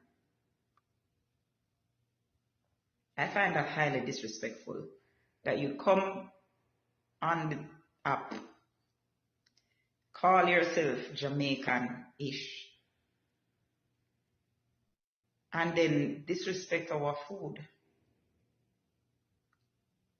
I blame Jamaicans for this, by the way. Why?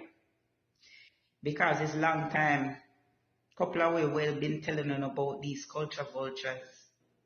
We normally see it with the white people them, but me get to realize a few Black Americans taking up this culture vulture thing now. And we normally embrace them because when them do it with music, We love it, we feel big. When them do it, we dancing. Cause remember, you know, every time Grammy come up and a non-Jamaican win reggae, we vex. But it's the same thing. They take our culture, turn it into their understanding of it, and put it out there. But the thing is, and that's pretty much where it stops. This is why I'm just going to keep reiterating. Like I said, I normally don't have a problem with people directly. I normally don't. The only time that I have a problem with people directly out there is when they decide that they want to speak a certain type of way about Black Americans. So this woman wants to sit up there, and many others directly out there want to get on this Black American woman. Let me just roll back here. They want to get on this Black American woman because she wants to come up with a restaurant or a name for a restaurant called Jamaican-ish. I'm pretty sure that she got that from the television show Black-ish. I'm pretty sure that's where the ish part came directly from. But she wanted to, make Jamaican food, right? So the food is Jamaican, right? Culturally, that is the food. And the ish part comes because that she is Black American, right? And magically, there's a problem with that. And now Black Americans are being called culture vultures. This is what I'm talking about. When I look at Black people around, as people want to say, the diaspora and all these other types of places, I see people primarily dressing like Black Americans in America. Somebody explain that to me. You can go to Jamaica, you see people dressed as Black Americans. You go to the islands, you see people dressed as Black Americans. You go to Africa, you see people dressed as Black Americans. You go and deal with the Africans in the UK, they're dressed as Black Americans. You go to the Africans that ran and went to Canada, they're dressed as Black Americans. You look at everybody from around the world who is melanated, who decided to venture forth or run to the United States. Who are they dressed like? Black Americans. But magically, you don't hear us trying to call everybody a culture vulture. And the funniest thing is you got Jamaicans out here who have decided to open up soul food restaurants. Y'all don't know nothing about soul. I'm just going to be real and honest. Soul food is not Jamaican. It is not from the islands. Soul food specifically has to deal with the history of Black Americans in America and everything that we suffered and had to go through, and how it is that we had to scrape and put things together in order to make food to survive. That's pretty much, that's just a simple base level explanation of soul food. You can of course go more in depth when you learn more stuff directly, but that's just base level. Like I said, we didn't take or get that we got that from us. We made that from the hurt, the pain, the suffering, the coming together, the remembrance. We made that from all of that. But yet you got other people coming here and they're making like soul food restaurants. Word? That's crazy. That's diabolical. Diabolical in nature. 100%. That now Black Americans are being called culture vultures. Yo, Shan, what is up? What's up? Tim said, how old are you?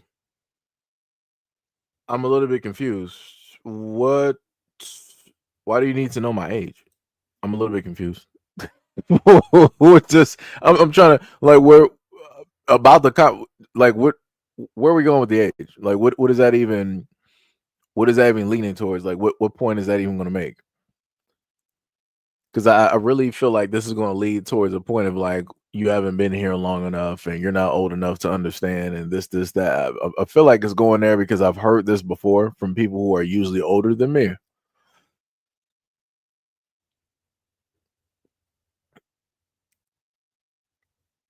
Like I said, what point are you trying to make about the age? Tippy said 18. Tippy said 18. Bro, what? You said just wondering for me. I don't even know how to even take that right now. I'm not even sure what to even do with that response. What? I'm old enough. How about that one? I'm old enough to be considered an adult. I'm old enough not to need an adult. Let's go with that one. Let's go with that one. I'm a little bit confused. A little bit confused on that one there, Tim. Don't know what that's even supposed to be. We had Ado Art and Design said America is the most popular and influential country in the world. Everyone will, of course, copy it. Yeah. Yeah. Third Eye said Raleigh, North Carolina has a Jamaican soul food restaurant. I never been there, but it sounds sus to me. And that's what I'm talking about.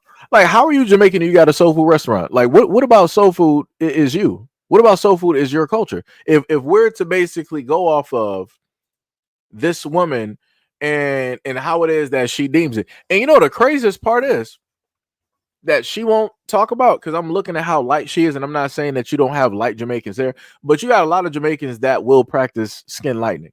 And I'm looking at her eyes, and I'm looking like it looks like she's wearing contacts. Maybe it's just me, but I remember, people really wearing contacts, especially black people wearing contacts, trying to have lighter eyes, versus the natural brown eyes that they have. And I'm looking at her, I'm like, okay, so you're light, and then you also have magically these quote unquote light eyes, even though it looks like contacts to me. Okay. All right. Whatever. But like I said before, a lot of this is crazy to me. Go to Brown said, how many restaurants are being called soul food when they are Caribbean people, yet calling it soul food, make it make sense? Yeah, and that's what I'm saying. Like, it don't make no sense. It doesn't. How you gonna list something as a soul food restaurant and there's nothing soulful about your food? You're just, in a sense, being the cook that you are from wherever it is that you're from, and you're making the food naturally that Black Americans have always made, but you're just able to profit off of it. That's all you're doing. There's nothing soulful or anything like that about your food. And also, to say to be honest and real, a lot of people have sat up there and tried macaroni and cheese from other people, and it is not anywhere close to what Black Americans make. I'm just going to sit up there and be real and honest. Like, people might be able to sit up there and cook fish and, and different things like that. That's cool. Macaroni and cheese is not hitting. I ain't even a cook like that. And I can sit up there and make, some standard issue macaroni and cheese. That's better than a lot of these so-called, quote unquote, non-Black American soul food restaurants. That's some crazy work.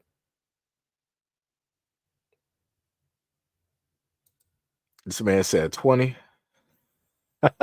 Sam said, I'm in and out. Still got ribs on the grill. Okay, I got you. D said they want to take you on a date. Said, yeah, I don't know what this is. This is not Grinder. Like I said, it's 2025. Said you're not judging. But you ain't about that life. It says there's no other way I can sit up there and there's no other way I can sit up and put that. Yeah, I ain't about that life. No other way I can put it. 2025 said is not judging, but this is not Grinder. This is not some type of like Tinder. This is not what is it, Christian Mingle or whatever it is that they got. Yeah, this ain't it. This ain't it. Because like I said before, to be supposedly a dude and you sitting up there asking my age, that's a little bit weird. I'm just gonna be real. That's very much weird. Ultra. This man Hack was like, Shadow Realm time for Tim. Yeah, because I don't know. Like I said, I don't know what that is. Golden said, let's keep it real. Everyone is feeding off of FBA in America. Yeah, that's facts. Sham said, I mean, the islands are filled with slaves, but the food access was different than America. Yeah. That's facts. Third Eye said, sad thing is that the Jamaican soul food here is doing good business. I mean, it'd be like that. It'd be like, let me sit up and put it like this. I've had Jamaican food before. I'm talking about Jamaican food that has nothing to do with Black marriage, just Jamaican food. And I'm like, the food is good. It tastes good. I have no problem with it. Right. And I would never sit up there and look at them as like culture vultures or anything like that. But it's crazy when I can see other nationalities come to America and versus them taking anything else, right? I've never seen Jamaicans try to take Chinese food or sushi Latin food or anything like that. Magically, a soul food is something that around America people either know of, has either had, or at least heard of.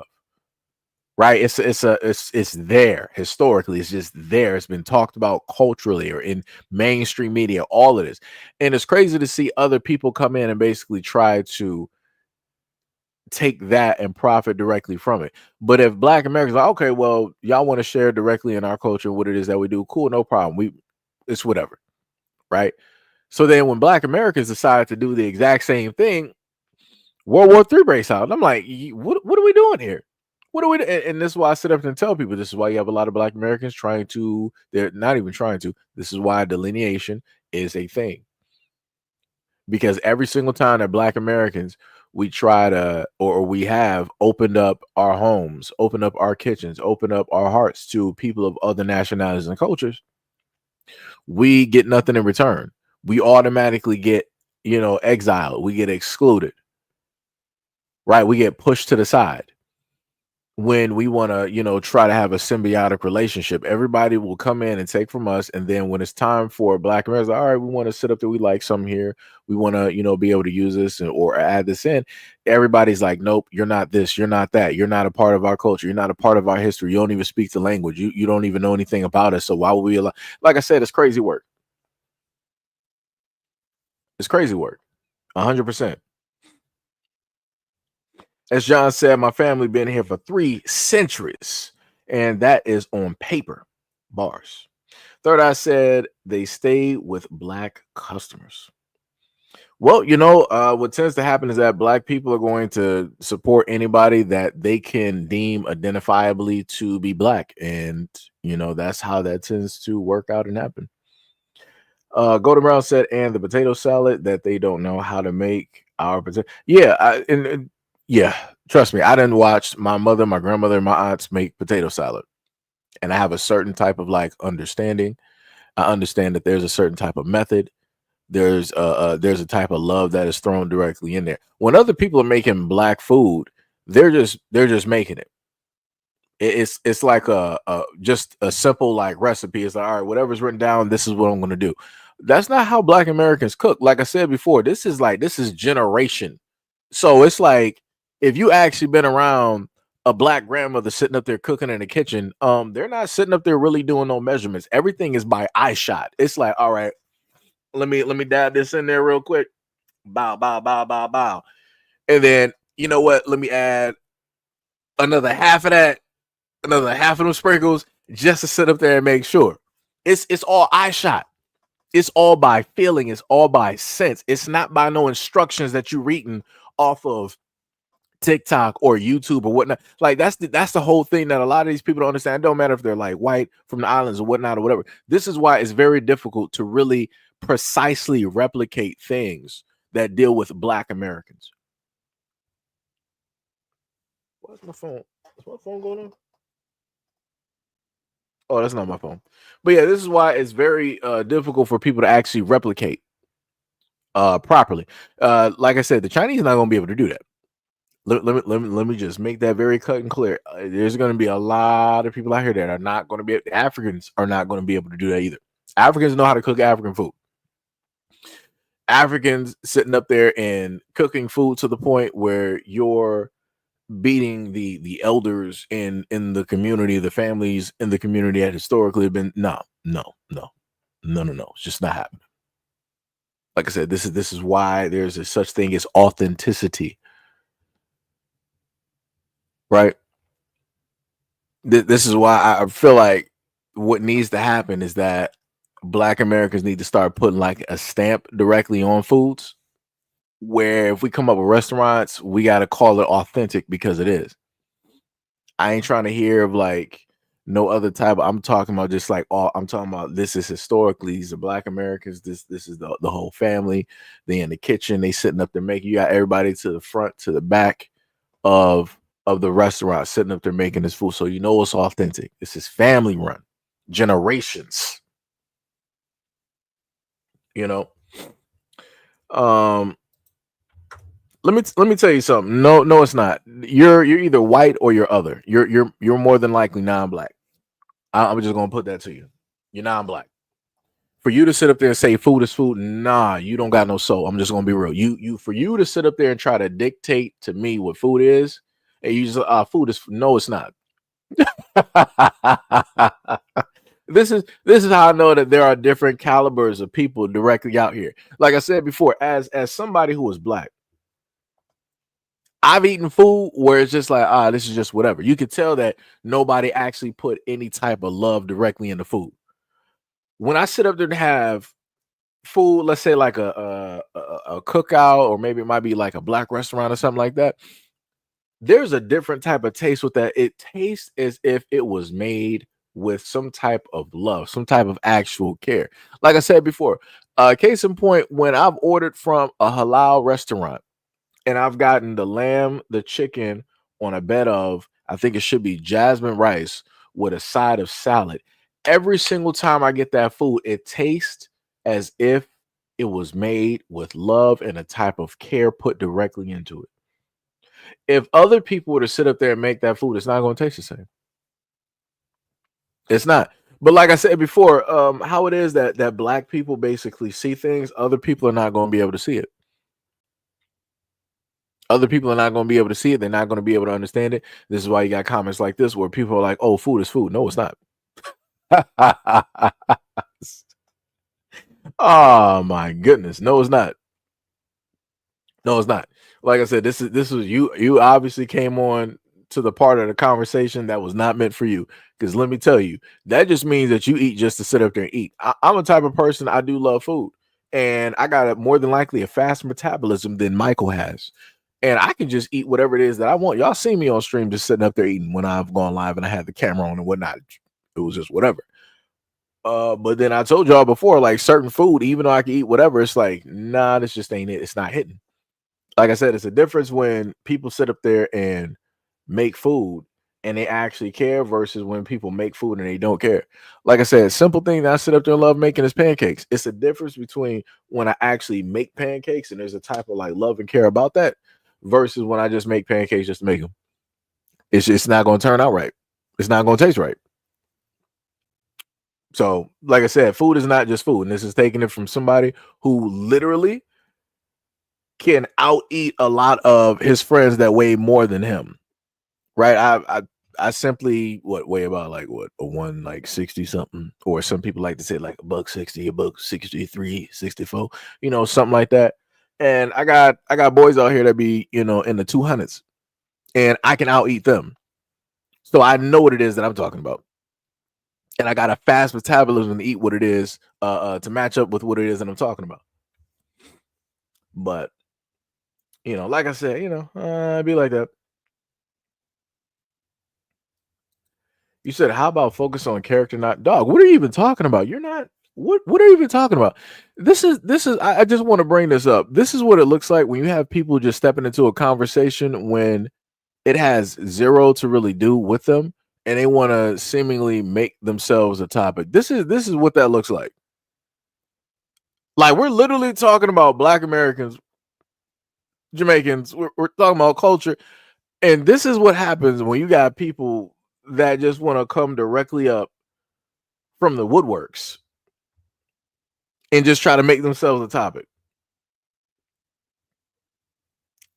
That's crazy. Like, where do y'all really be coming from? I just got to know. Like where in whatever mind that you have, do you just really see it fit where it's like, yeah, let me just make myself, pretty much the topic.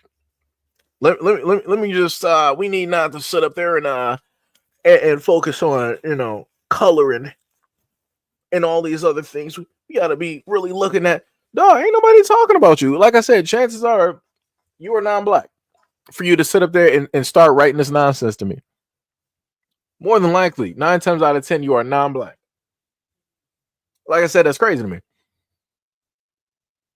That's some crazy work. Tippy said, I tried making fluffy Korean or Japanese pancakes. Yeah, those pancakes are like cakes.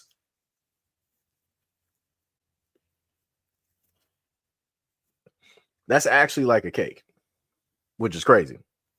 Diabolical.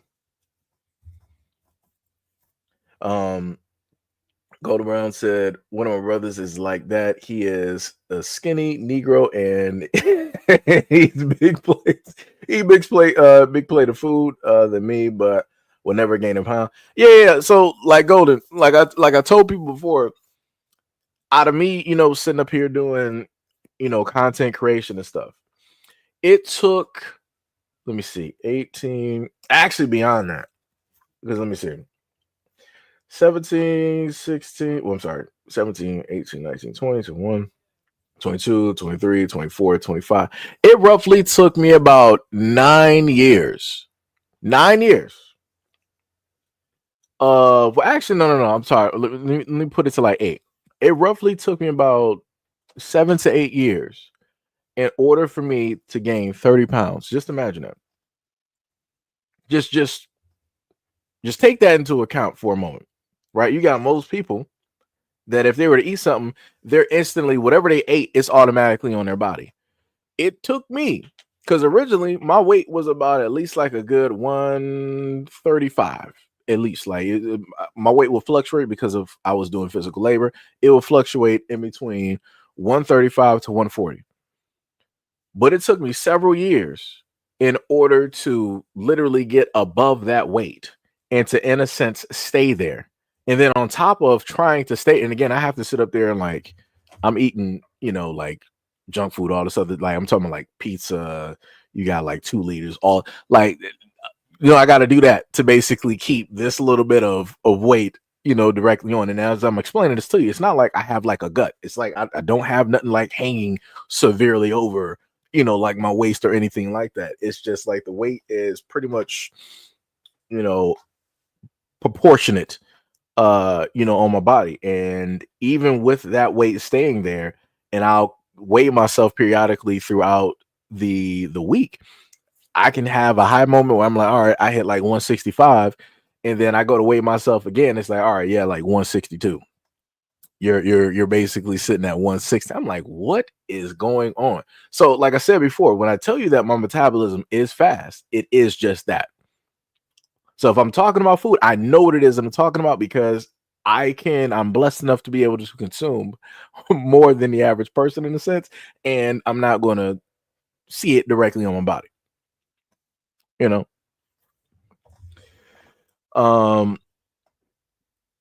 me see.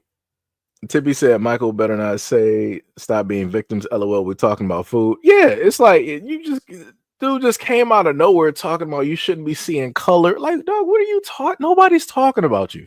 No, nobody even cares about you at this moment in time. But it's like because you're just like you can't just sit comfortably in like your own energy. Like you're just like all over the place. You gotta bring yourself up as a topic. That's crazy. That's crazy. Like I said, this I know that you're non-black. That's because black people know how to be by themselves. We can just relax. We can just be there. We can be in our own energy. We can just do that. Everybody else got a problem. And if black people ain't talking about them, they are going to find some type of way to bring themselves into something so they can get a little bit of energy, right? That's all Michael did. Let me see what we got. Sham said, yeah, to make pancakes fluffy, you need margarine, egg, and egg whites.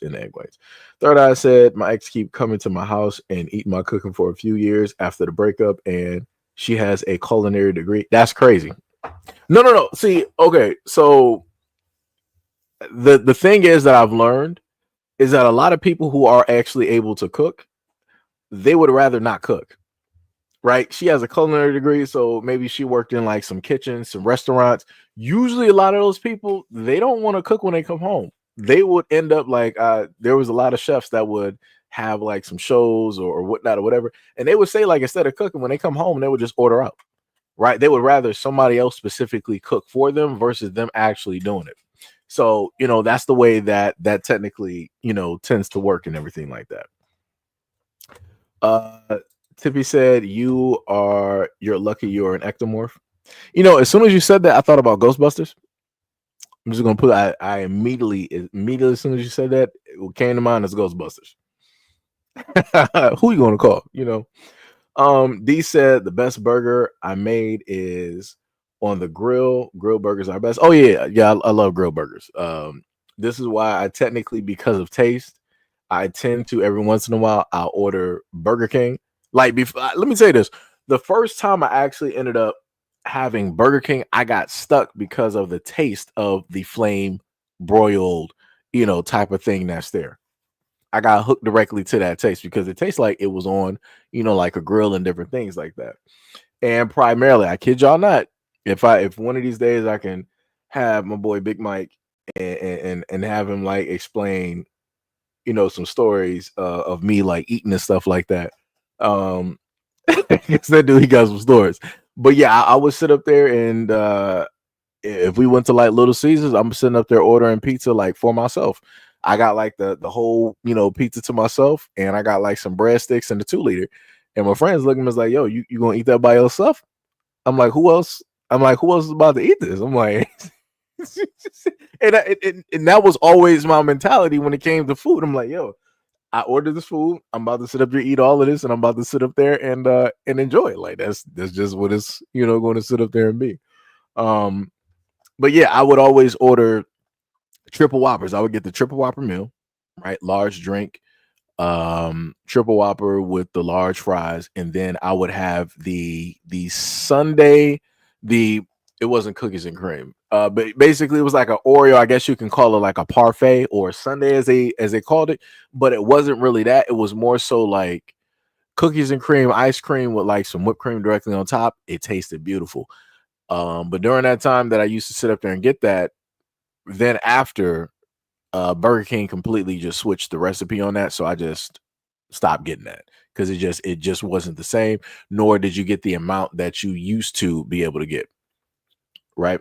I think I actually got some pictures. Like I got some old. I'm talking about. Like, I got pictures from like 2000s of me with one of those. Actually, I might bring those up. At a moment in time during the live stream. Um, what was it? Sham said I sent him to the Bermuda. He started trolling. Wait, what did he say? Oh, you probably talking about the previous dude. Okay. Bushido said, I think I need to go back to fast food because I can't put or keep weight on to save my life. No. This is what I'll sit up there and say. If you're going to do it, I'm going to tell you to do the opposite of what I'm basically doing. Because I'm just eating. My metabolism, sort of like some Wolverine type stuff, it'll just, take care of it. But I would sit up and say go a more healthier route. Like if you're going to eat, like, do a little bit of exercise and, here and there and, and stuff like that. I mean, I could sit up there and say, like, I could still feel, like abs. I could still, like, if I touch my stomach directly right now as I flex, I could still feel muscle there. But I know that there's a nice layer of fat directly on top of that. So, it's not a lot, trust me. It is not a lot, which is crazily shocking because my boy Big Mike used to sit up and tell me like, yo, man, if you keep eating like that, you're gonna be like 300 pounds. And nah, we ain't 300, we ain't nowhere close. I can't even touch 170 right now. And it's like, the main thing I wanted to always do is be like Rey Mysterio because, he was like 175. I'm like, yo, that's the perfect way. I'm like, that's the weight that I'm going to sit up and aim for. All my life, I had to fight, and I'm still fighting all my life. It's some crazy work. Sham said, I don't know. I really love cooking when I started cooking from my garden. Okay, I got you. Third said she doesn't mind cooking, but she won't stop you from cooking for her either. Yeah, it'd be like that. Yeah, it'd be like that. Let me tell you. D said the white South Africans are here and the government has given a free housing and food stamps. So I just posted a video. Ooh, I'm going to be doing a video on that. Let me tell you. Oh, that is diabolical. Yo, I kid you not. We were just talking about this. I brought this up on how it is that the United States will sit up there and give everybody else money and all of this other type of stuff. That's a nice dress. That's great. Sorry, I got sidetracked. Let me tell y'all something. It's amazing that when you can go through X and you can happen to see pictures of, well, on my timeline, you can usually see, like black women on mine. And some of the dresses that they be wearing, and I'm like, huh. So, you sitting up there, I'm like, I didn't even know they made dresses like that. I'm like, that is crazy.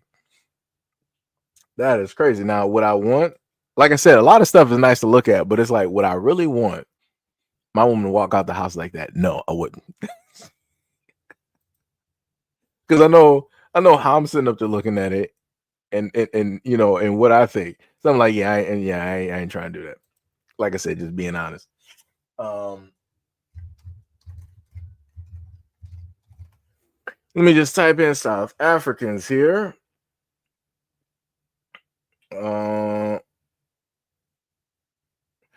So somebody said the first group of white South Africans given fast track legal status in the United States will land at Dulles on Monday. That's crazy. That is diabolical. Hey, but like I said, black South Africans, I told you they're like this. Going to the internet, harmless reviews on actually. Yeah, that's crazy. That's some diabolical work. But like I said, it'd be like that. Oh, somebody, wait. Whoever gets white South Africans in their area will be lucky to have them. This is what almost.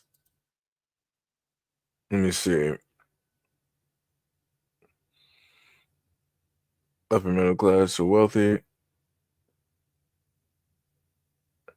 Yeah, that's crazy. So this is.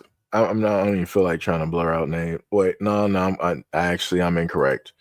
Let me just do that because this is somebody who has a paid. What's the name? Because I'm like, they ain't about to make money on my side. Because a lot of people always ask me too. It's like, yo, Seiji, why you always, blocking out this and that and all this other type of stuff? I'm like, a lot of these people got paid. What's the names? They get paid for engagement on Twitter, and a lot of them want to throw up rage bait when it deals with certain conversations, so that they can get that engagement that they're looking for. So speaking of what D was basically stating, you got this post. Person just said, just heard that the on NRP that 50,000 white South Africans are due to arrive soon after being granted full refugee visa protection. Most of these folks are upper middle class or wealthy. Funny how he isn't, meaning Trump, isn't concerned about immigration from the quote unquote right types. So yeah, be like that. Sham said, LOL, I can't even eat more than 2 slices of pizza. Yeah, we know, Sham. We know. Oh, also, Sham, I forgot to tell you, I actually ended up getting another legendary. So I just got to put that out there on Towerborn. Third Eye said, I used to be thin and in shape till my 30s. Then came the depression. Hey, like I said, everything, yo, brother, everything is a work in progress, man. Everything is a work in progress, and a lot of that weight that you ended up getting, you can easily sit up there and work that off. Just take a little bit of time, effort, and energy and due diligence. You can easily sit up there and do it, and it won't take you long at all. Especially if you working out and doing the right things. On top of the the whole thing of mentally, getting yourself into a more moderately positive space and working on keeping that afloat, and then working on your body and working on the right things to eat and also working out at the same time. Like I said, you'll be able to get back in shape in no time. I've been telling myself that I need to sit up and do some push-ups, some this, some that, and I'm just like, I'll tell myself that every single time, and I'll opt not to sit up there and do it. Not because I don't want to, just because. So, like, I can't give you a proper excuse. It's just because.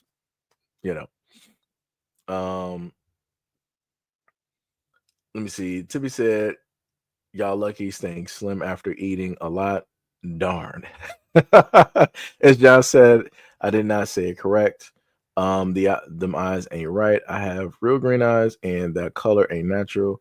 You said my eyes need glasses. Light eyes don't work like brown eyes. I mean, yeah, I know what you're talking about. I know exactly what you're talking about. Yo, DSA1, what is up? What is up? What is up? Much love, respect, and appreciation. Golden Brown said those are Elon Musk family members. I wouldn't be too surprised. Tippy said, "What are you looking at?" Said you, LOL. Oh, you was talking about the picture that I was looking at. Can I go back real quick? So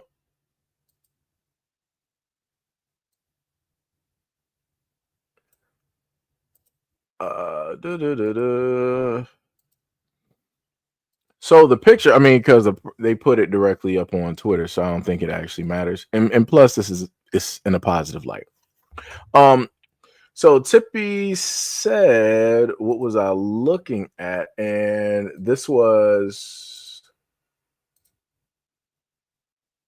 that was what I was looking at. I was like, "Yeah, the dress look nice." I'm like, everything looks very very nice.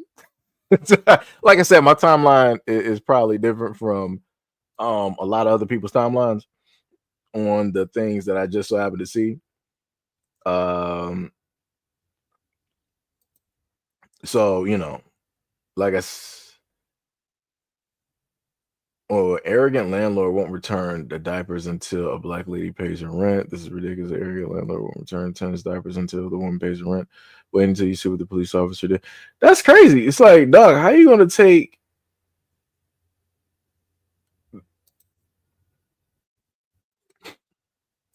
Yeah, I might have to sit up there and show that one real quick. I gotta take a look at that. I'm like, yo, that's weird. I'm like, dog, all right, rent, that's cool, but you sitting up here trying to hold diapers hostage, like that don't even equal up. Like, dog, that don't even equal up to nothing. D says someone just posted a video. Mo said disclaimer. Yo, what's up, Mo? Says Seiji is not a health expert. He once thought that beef juice. This is why I try to read stuff. Yo, this dude right here. Let me tell you something. Oh man, TV said LOL. He paused for a minute. Yeah. Goes LOL. Sham said, I don't know what about the white South Africans taking white farms lost from white people and tariffs. Tippy said, wow, so no outrage, calling them lazy, still getting no reparations. Tippy said, did you also hear about the white people being fed up with black people? They call it black fatigue. Yeah, they pretty much just make anything, at this moment in time just to say something. Like I said, because black people are able to complain about stuff, you got other people that are bored with their lives. When white people are bored, they feel like, all right, we got to make up something to complain about too, just like everybody else. So this is what they want to do. So they make up words. Oh, black fatigue. Again, there was no such word. There's never been a such word at all out of the history of me being a black American. I've never heard of black fatigue. Like I said, this is only something that they could decide to come up with and make it quote unquote a thing, supposedly. And a lot of them have never even came in contact with black people. Still to this day, a lot of them still don't even know black people. It's crazy work though. Wilbur said, I'm white fatigued. Sam said, oh my God, you so mean. You won't help me get one. And I still only have one. D said, play retro football every day. Darren A said, if you just do a single set of push-ups or whatever, when you feel like that, you'll make decent progress. Yeah, that's true. That is 100% bars. That is true. Actually, I just realized I was actually blocking out the lady's face. I wasn't trying to do that. But yeah, like I said, everything looks great. I haven't actually made it to the comments of me just putting that photo directly up there. So I'm trying to get directly up there. It's what, 9:26, and I'm looking at, oh yeah, I'm only a few minutes behind. Yeah, I got you. Yeah. Let me see. White people talk about slogans when they talk about black people. Don't fan the flames of racism. Don't paint all white people with the same broad brush. Color's not character. Yeah. Tippy said it's insane everyone being fed up with black people. Carter said people use slogans when they're trying to sell something. Yeah. Dev said, is this really true? Don't you think the press would be on top of this? Okay, so you're talking about this. I mean, we already know that we at least have about 60 coming to the United States. We at least 50 to 60. We know that they're, coming directly to the United States. There more than likely are going to be more coming to the United States because remember, the Trump administration said that they want the right types of people to come into America, not the wrong types. So, we'll see. We will see. We will see. Gail says, Cedric, you're breaking my heart. I am green with envy. Gail, what? Oh my God. Here we go. Oh my God. Gail, I did nothing wrong. I'm highlighting the fact that the black woman there, or the melanated woman there, she looks very great. That's all I was doing. I noticed it, came across my timeline. I'm like, hey, she looks great. The dress looks great. Great smile. Gail said, I like how she appears to have on minimal makeup. Yeah. Yep. Tippy said, Seji, you better. You said you better than this. Tippy, what does that even mean? What does that even mean, Tippy? D said, wow. D Money said, hold on. What that on the screen? D said, that's the bedroom kind of dress though. Yeah. Tippy said her chest is sitting up nice enough. Yo. Oh my God. Now we got Sham feeding into it, talking about Gail Jones. He's being mean today, right? Oh my God. You gotta be kidding me. Who was that? Somebody said such a good girl. That's crazy. Six said, who was that baddie? That's a woman that is directly on Twitter. Like I said, I just so happen to see women directly on my Twitter. Like I said, I get a mixture of everything.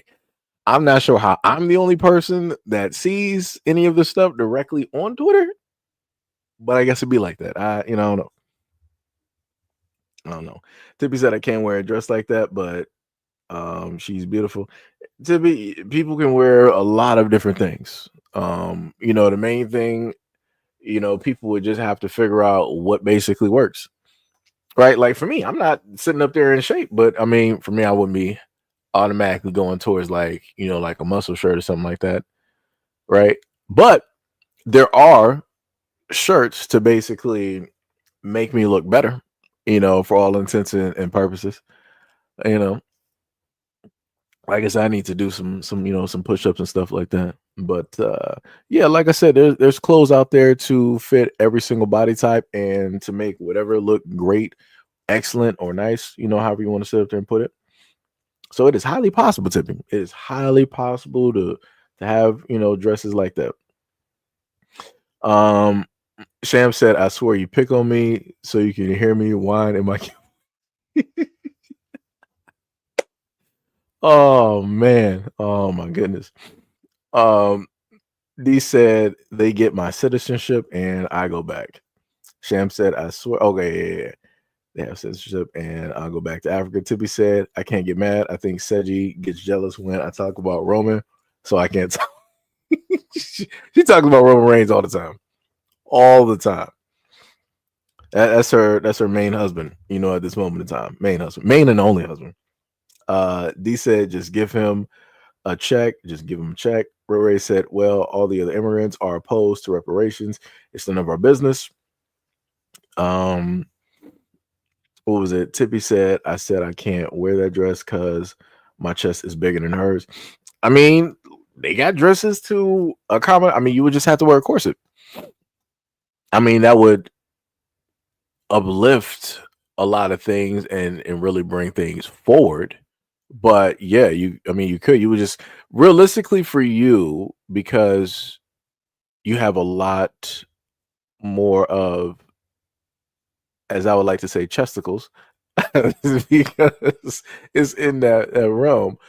You would have to get something to really accommodate that, so everything would just sit and not just be, out there. Yeah, that's the best way I can say and put it. You might have to get something like tailor-made. You might have to get something custom. D Money up here laughing.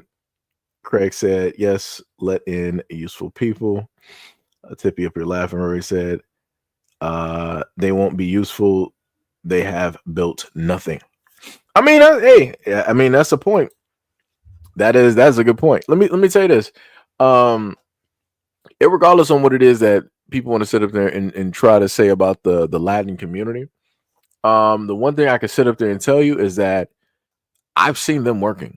Like if they're not, just doing like the whole entrepreneurial thing, they're getting residents. They got their families in there.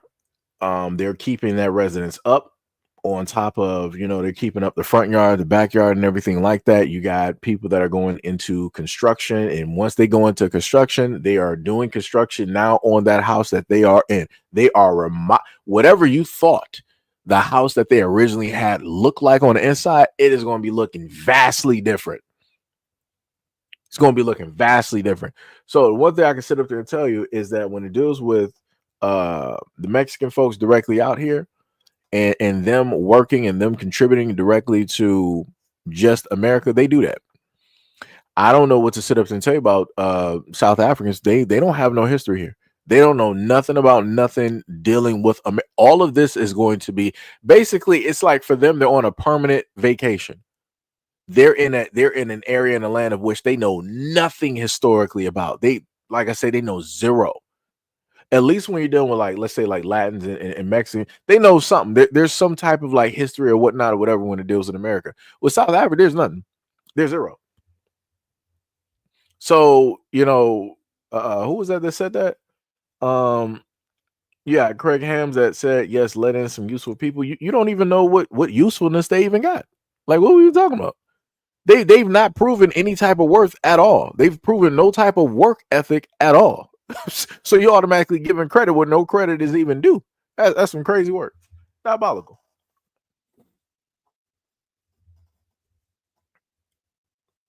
It's crazy. Dia bibla blah blah blah.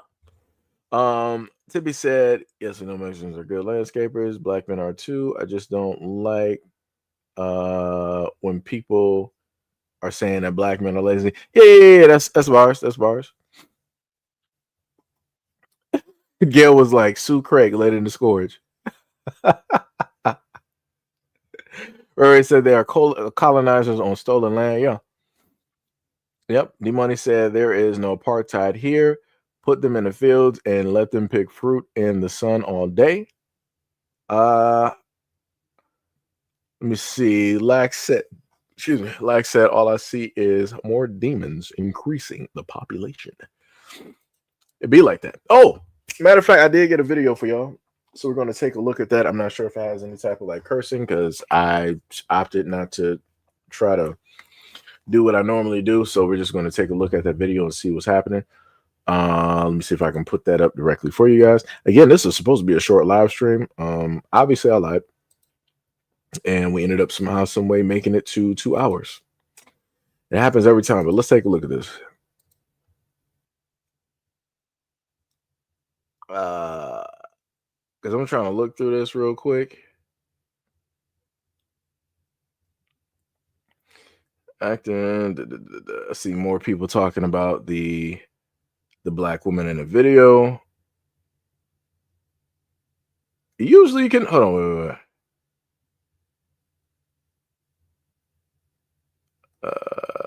Yeah, it has to be. It, like I said, it has. I'm sitting up here. I can't see the comments right now, but I'm looking at X right now. But yeah, this has to be a. Yeah, it's got to be a skit. Because on top of the fact that the quote unquote owner of the rental property set up there in a minute to basically stealing somebody's package or whatnot or whatever. I'm not sure if that was maybe delivered by Uber or however it works, because you can order stuff by way of, let's say, like CVS or whatnot, whatever, and then you'll have an Uber driver or whatnot deliver it directly to your door. But yeah, that looks highly suspicious there. I'm like, to just magically turn off the camera. Yo, what? Let me tell you something. The news in other countries and how they have women directly up there is crazy.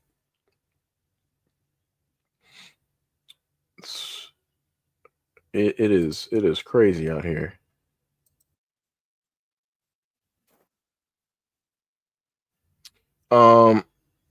But yeah, I feel like that was more than likely a skit right there. Let me see. Eva Hart just running past another video real quick. It said Eva Hart, Titanic survivor with a different story.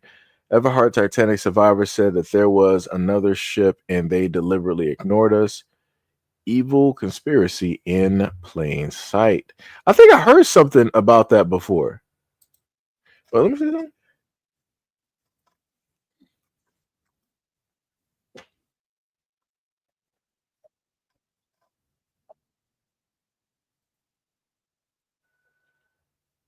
I think I do remember hearing something.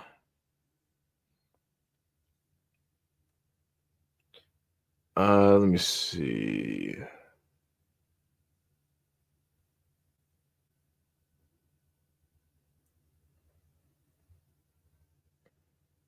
That's so sad. This poor woman had to live with that painful experience for 84 years.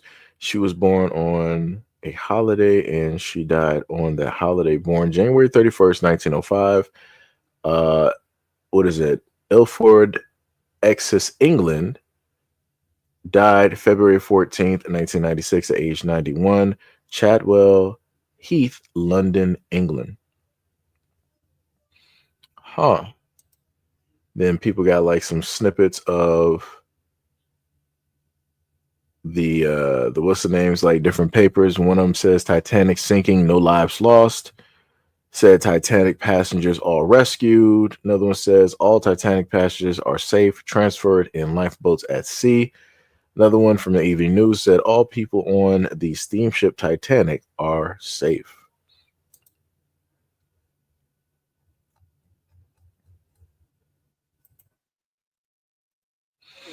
Well, like I said, we're making a run right now. Sitting up here just posting videos at this moment in time. Now I just seen on X. Might as well put that directly up there. I forgot I'm supposed to go back and read you guys' comments, but I'm up here.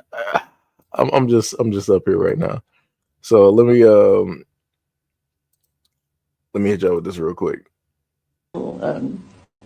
Threats of legal things even these days about whether the ship that was so close to us was the Californian or not. I mean, I saw that ship. It's terribly close. And the other thing I'm saying is that I didn't see a ship 19 miles away. I saw a ship that was so close, and they said at the time it was less than 9 miles away. Now they're trying to say it was 19. I saw it, it wasn't just lights on the horizon, you could see it was a ship. And I saw our rockets being fired, which that ship must have seen. Well, this inquiry says that they did see it, but they didn't think it was a portent of danger. But I would have thought in the middle of the Atlantic, in the middle of the night, that rockets must mean trouble. I entirely agree with my dear Dr. Ballard's words. He said the whole thing was a tribute to man's arrogance. And I agree with that.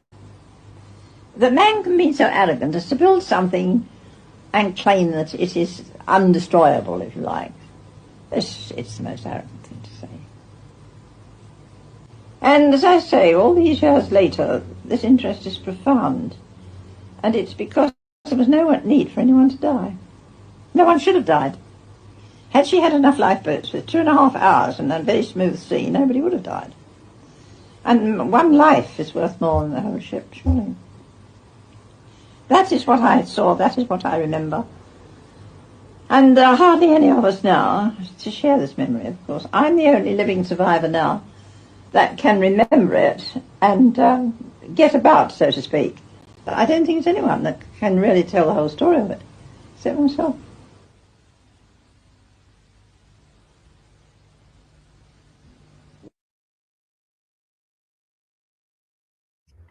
Right?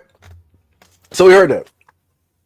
That woman was in her 90s at a moment in time.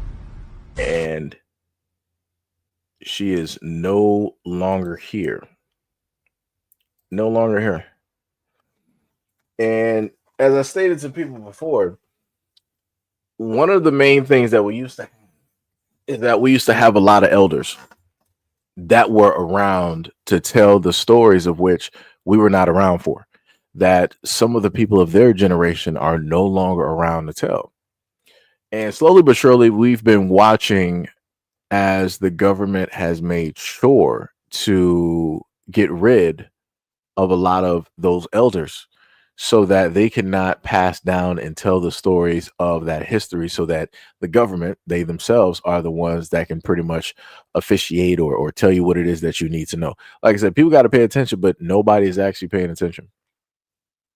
Nobody is paying attention to how you are losing libraries of wealth of information and knowledge directly out here with every single elder that passes every single day. And especially from that timeline, the amount of information that they can sit up and give you, especially if their faculties are still there, woo, crazy work. They can lay down a story real quick. They can write books. They can write novels with the amount of the wealth of information and knowledge that they have and the things that they've seen. But pretty much all of those stories are gone. Those stories are pretty much gone. It's crazy work. It was another video I just actually passed by. Let me see if this doesn't have any music to it. I think we'll be good. Let me see. Wow, it does have music. Why would you do this to me? Why do you do this to me? You got to give me a second to fix this one up because we can't afford to play music.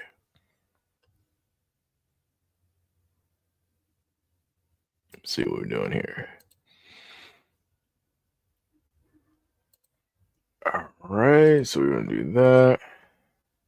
Again, shout out and happy Mother's Day to the mothers directly out there that are passing by, coming directly through to this live stream. Much love, respect, and appreciation. Oh, did it just crash on me? I think it did. That's crazy work. I don't know how that crashed. So let me see.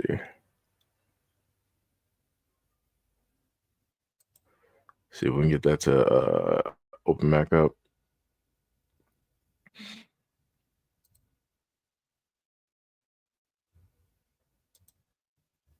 Yeah, that bad boy crashed on me real quick. All right. Now I just need this to go to audio. I'm going to do that and isolate. So it's going to take a little bit of a minute, but the video that I want to pull up for you guys, it basically states that a United States veteran throws his medals in the river after being told to self-deport by the country that he fought to defend, betrayed by the country he loves. Mexican United States veteran self-deports as he throws his medals before entering Mexico. They stated that many American veterans receive removal notices after serving the military. That's crazy. That is crazy. Let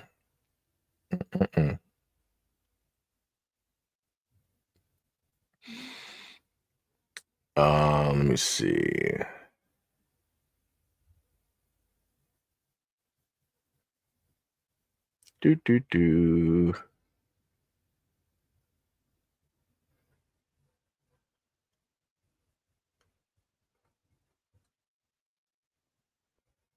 Trying to get this finished.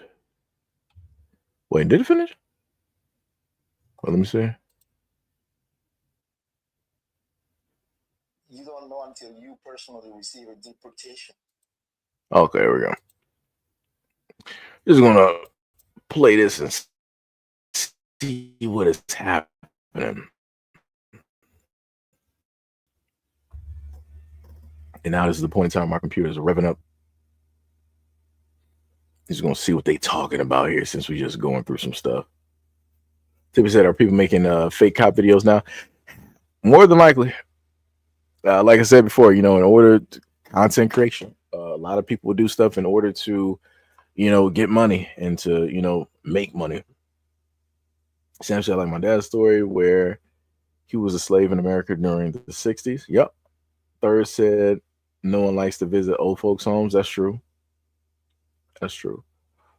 Sham said, well, tried to warn you. They will, them folks stab you in the back. Yeah. Yep. Oh, Tippy, I think I know the video that you're talking about where you said that a parking cop was giving a cop a ticket. I think I ran past that video, but I don't think I got it though. But I know the video that you're referring to. Like I said, there's a lot of videos that I was either supposed to watch. I ended up like either flipping through or something like that. And I didn't decide for whatever reason to come directly back to them. Like I said, at certain points in times in live streams, there's a lot of videos that I'm like, yeah, I want to sit up there and show this video off to you guys. And I forget.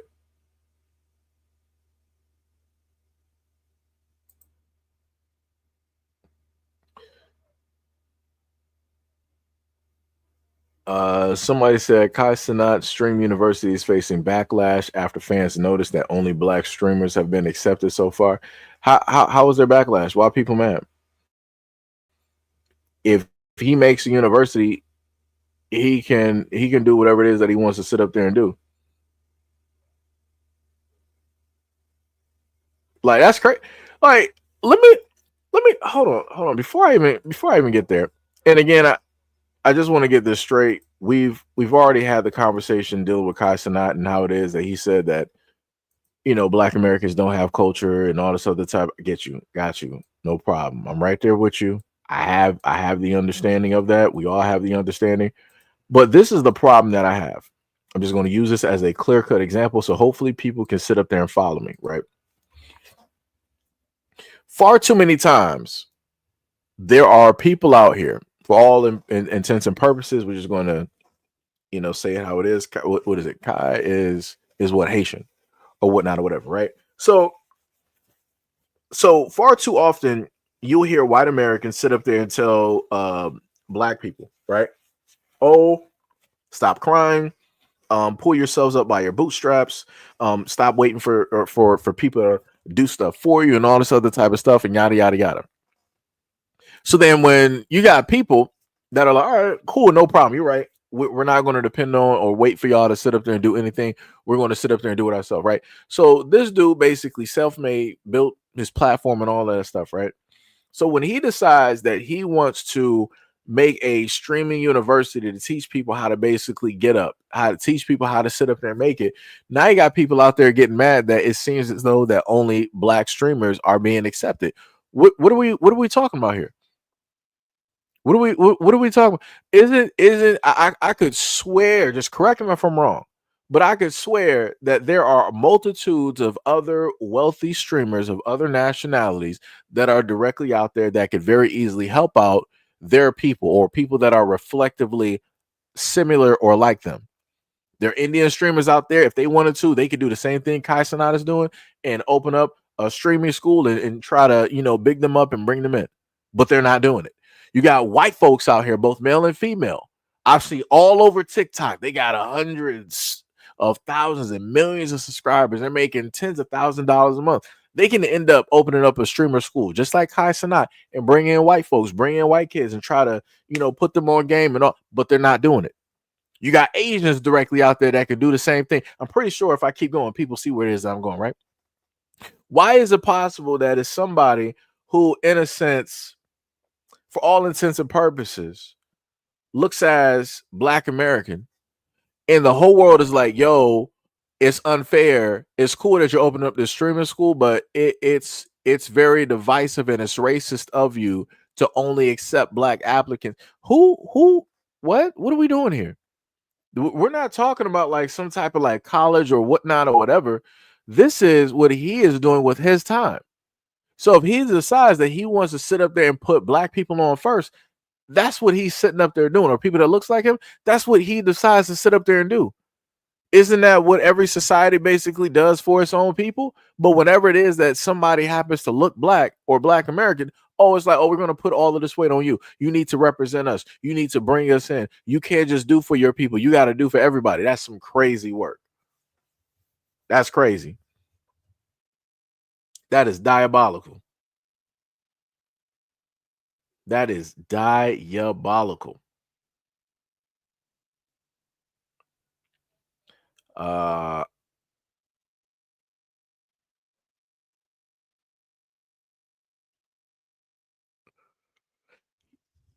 Yeah, you got to be trolling.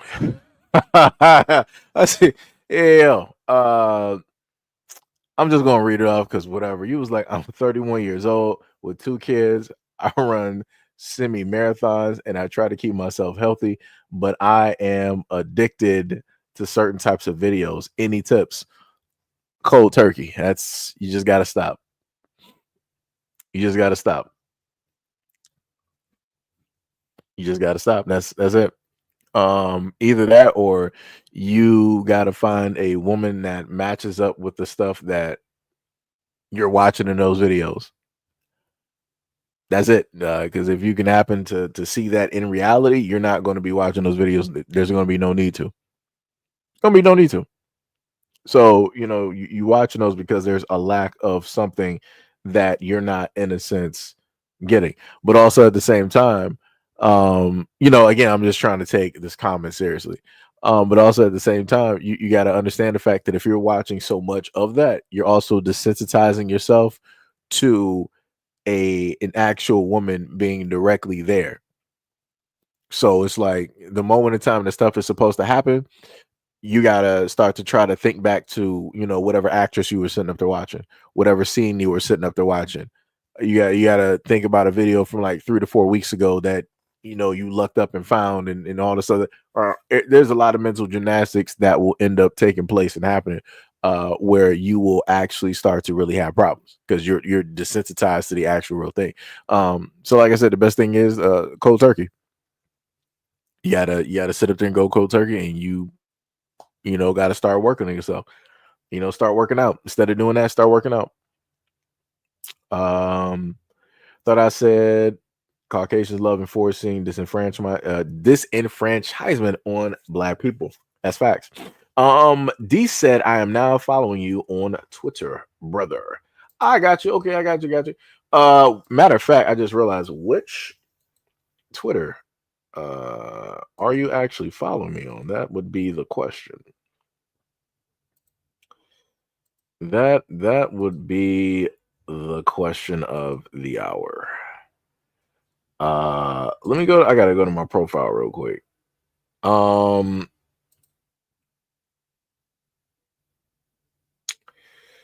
mean, if you're following the I think if you type in Hito _Seiji, if you're following that one, you're good. Now, if you're following the original one, then that's a little bit of a different story. It's a little bit of a different story. Because I gotta do something with that one. But yeah, I got you.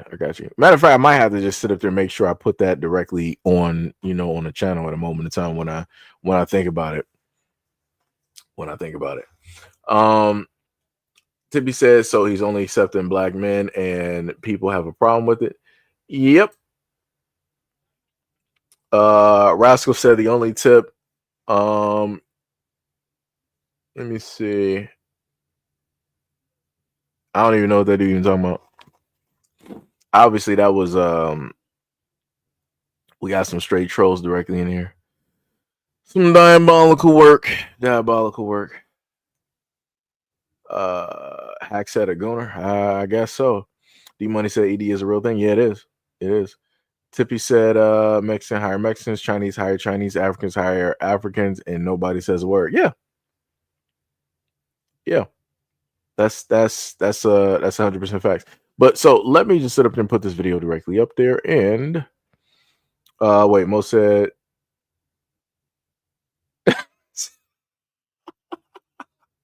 why you start watching those midget videos. That's hilarious. That is hilarious. I just want you to know there are some very wait, how do you call them? You can't say what's the correct word? Is it little people? Yeah. Some very attractive women who are little people and whatnot. You know, there's somebody out there for everybody. But let's just take a look at this video. You don't know until you personally receive a deportation what it does to you. It turns your world apart. I was thinking, I'm going to go to El Paso, Texas, to the same bridge where we came across when I was 7 years old. And I'm going to wear my uniform, take all my medals, and climb up on the rail on the fence and dive down the bridge. Kill yourself? Yes. Either you come in or you go out. And I was going to choose my way of going out with the American flag.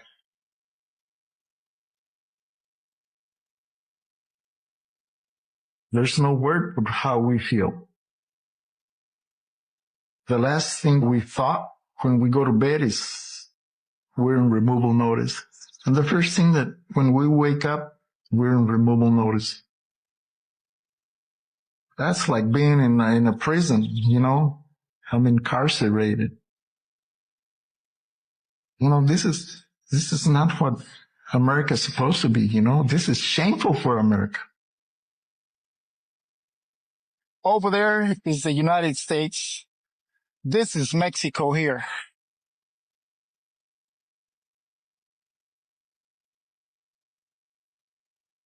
And for me to be carrying these medals, it doesn't seem right.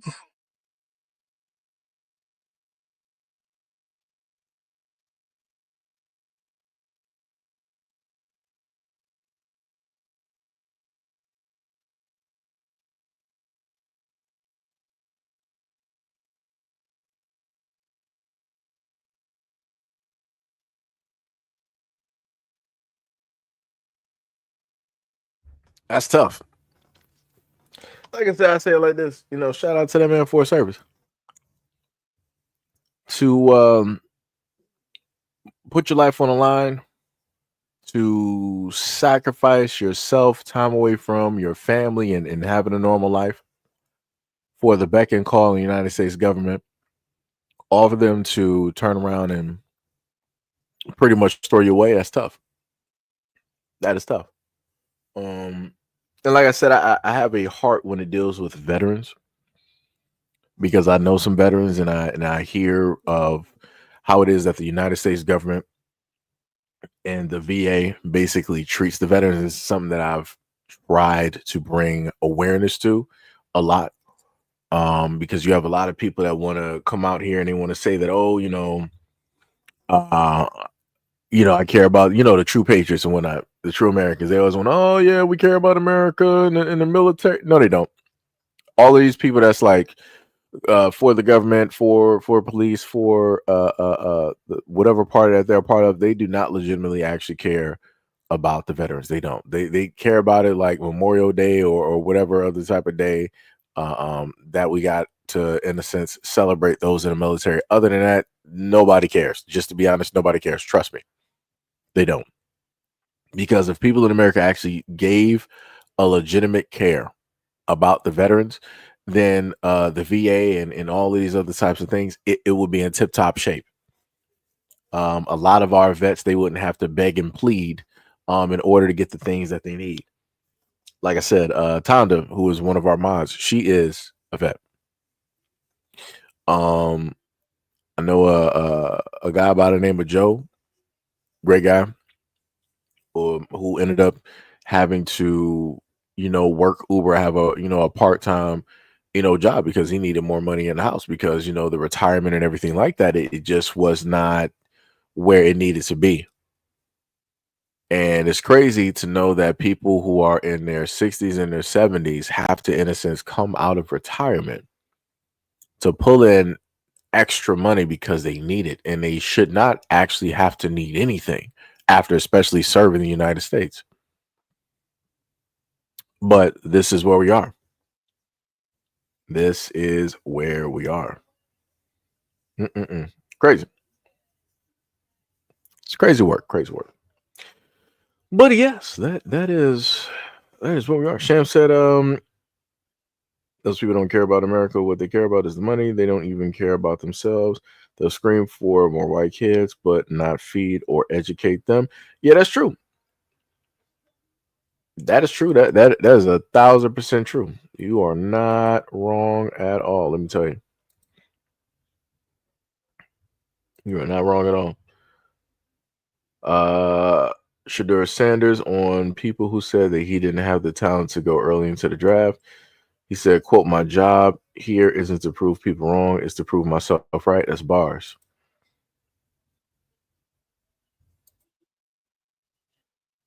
That is bars.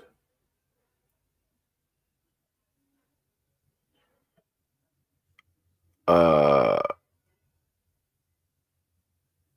wait, that's all her kids? None of her kids look like her.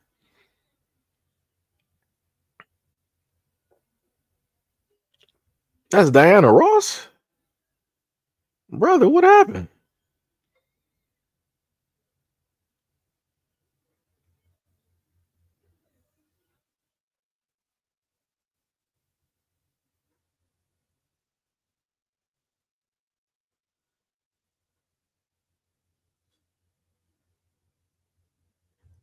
Wow, that's crazy. I did not know that with Diana Ross though. Didn't know that.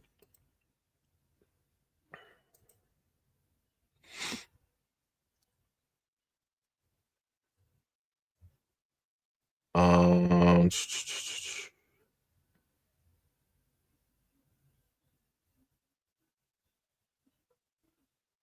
a man got trapped inside of a washing machine.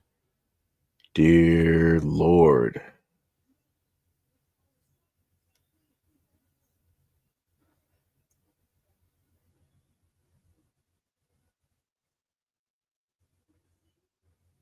Oh, that's crazy.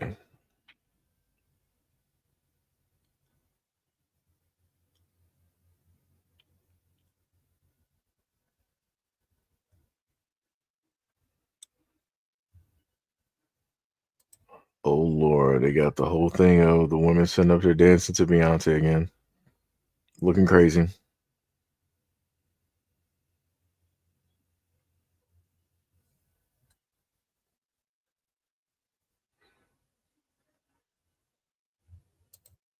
You see these deal breakers?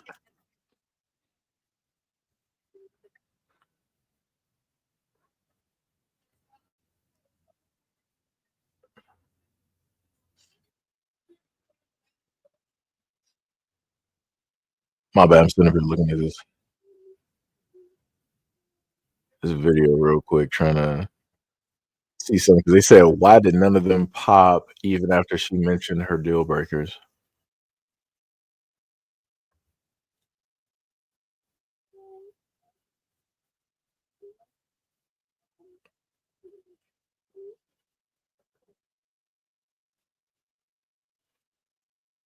I hate when this happens.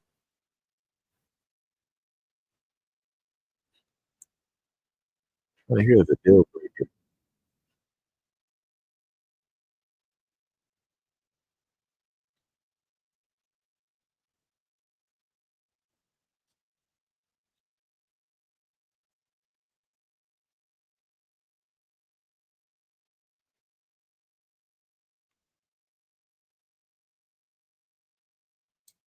I mean, she ain't had no. I mean, she looks great. Her deal breakers were not even a problem. She was highly on the whole thing of making sure that the dude is about God and and everything of that sort. I'm not really sure about the church part though.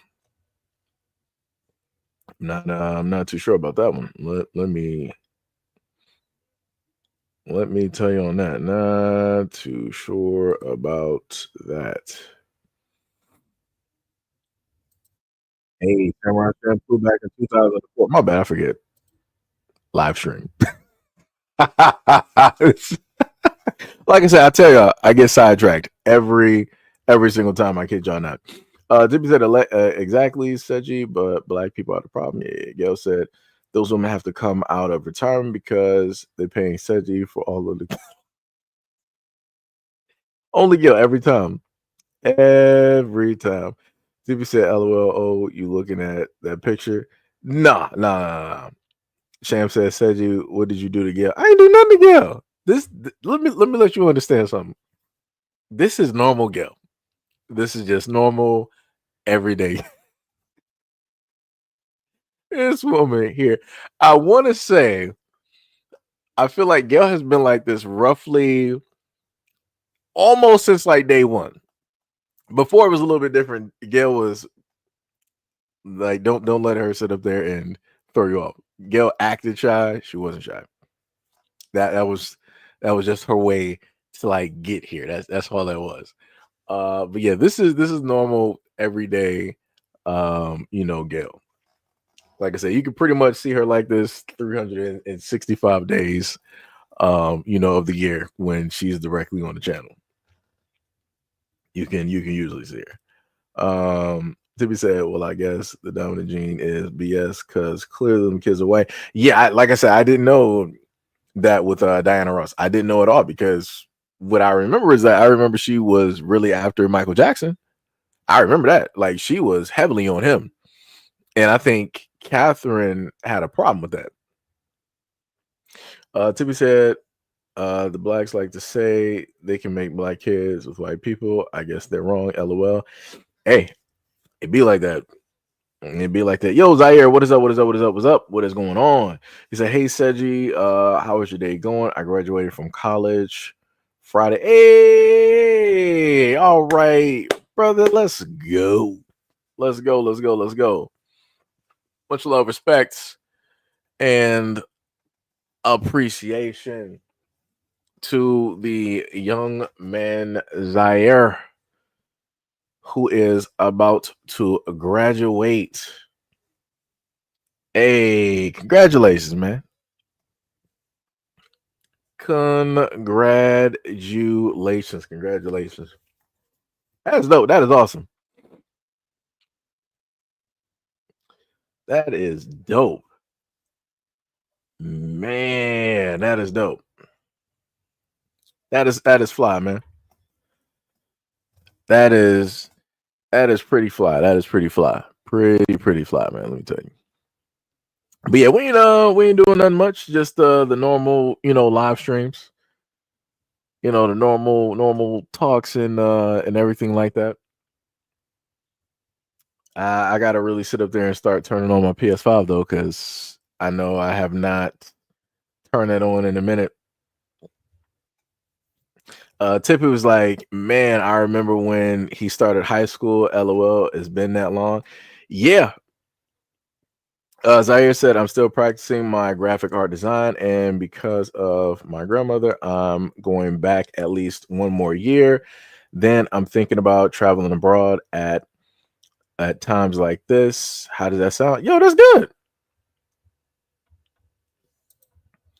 Yo, that is good. Go out there and travel. Like I said, if I could go back, like again, this is like, the 50-50 hindsight, type of thing. With the information that I know now, if I could go back to, let's say 18, I would tell myself to, do a lot more work than what I did originally so that I could start to travel. Because the main thing is my scope, my mind frame on a lot of things was smaller back then, and it was more enclosed. So I wasn't really thinking about the outside world. I wasn't thinking about like, oh, I want to go see this. I want to go out there and travel. I was just happy to just be around friends.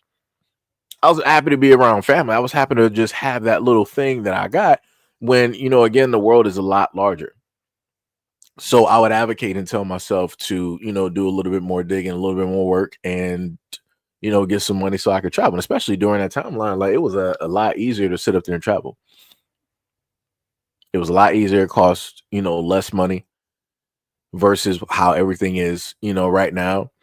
And, times were different during that time. So, experiences more than likely would have been different as well, too. So I would highly advocate for you to go out there and travel, go out there and see the world, go out there, learn some languages, maybe with the information that you got directly from school, dealing with graphic arts and things like that. You might not even be coming back here to work. You might be able to actually set up shop and work in a whole different country. and have like some footing there. You might be able to start, like a mini, business or something like that there. Like I said, you never know what you could do.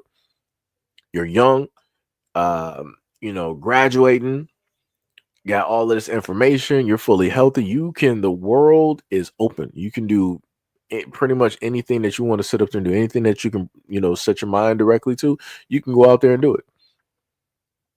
And, the one main thing I always sit up there and say before is that for me, whenever I look at the younger generation, is that my whole main idea is that I want the younger generation, especially the young men, to be better, right, than the previous generation.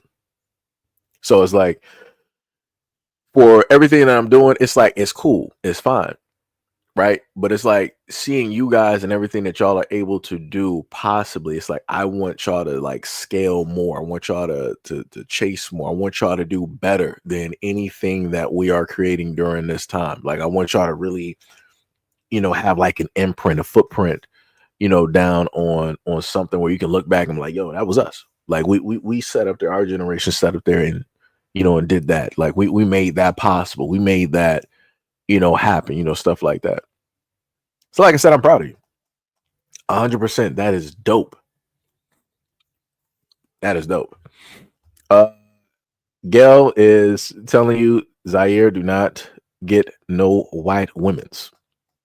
So that is a high that is a high priority, right? That's the thing I will sit up and tell you, Zaire. When it deals with a lot of these women directly out there, especially if they know that you have potential and that you're going to be able to do something or make some type of money, those are going to be some of the main ones that are going to look directly your direction. They're going to look directly in your way, and they're going to say and do anything possible just to be there so that they can decide to take part in that. So you're going to have to, learn all types of discernment.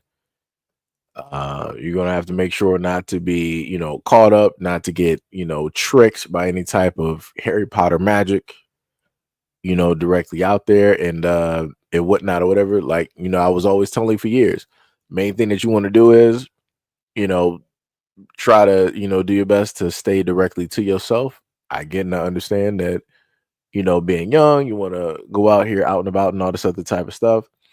But there are a lot of dangers dealing with that, such as, STIs and pregnancy and, and things like that.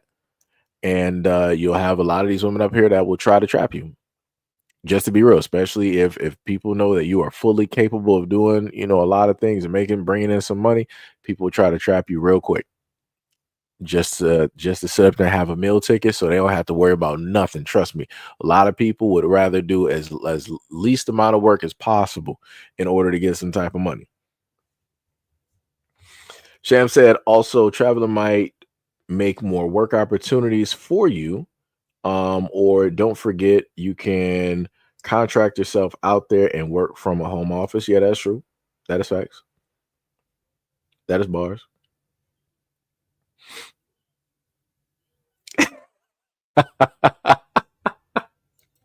This woman, Tiffany was like, I remember being 18 4 years ago, the classic times. Zippy, you are still a kid at heart, ma'am. You are still a kid at heart. Still playing video games and everything. Still playing video games and everything. See, I'm up here laughing at Gail. Tippy said, thank you, Sergi. We'll do better. Zaire said, I'm mostly into brown and dark skinned women. There we go. Gotta clap it up for Zaire. The man is already there. He's there.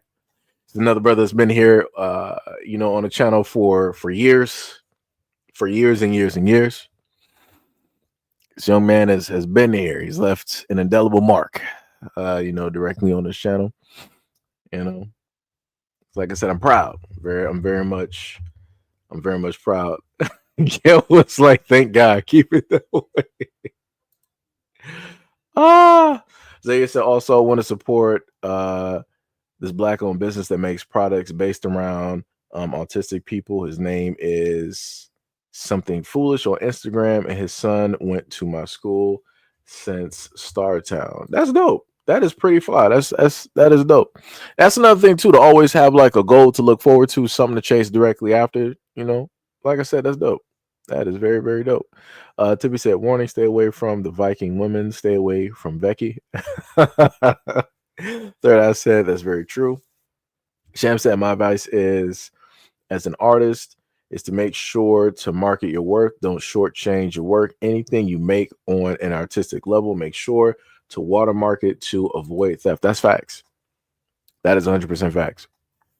The Money says, support that $10 finder's fee. This man. Tippy said, that is great. But yep, like I said, congratulations, brother. I'm ecstatic. I'm very proud of you. I'm proud for you. You are going to do great things.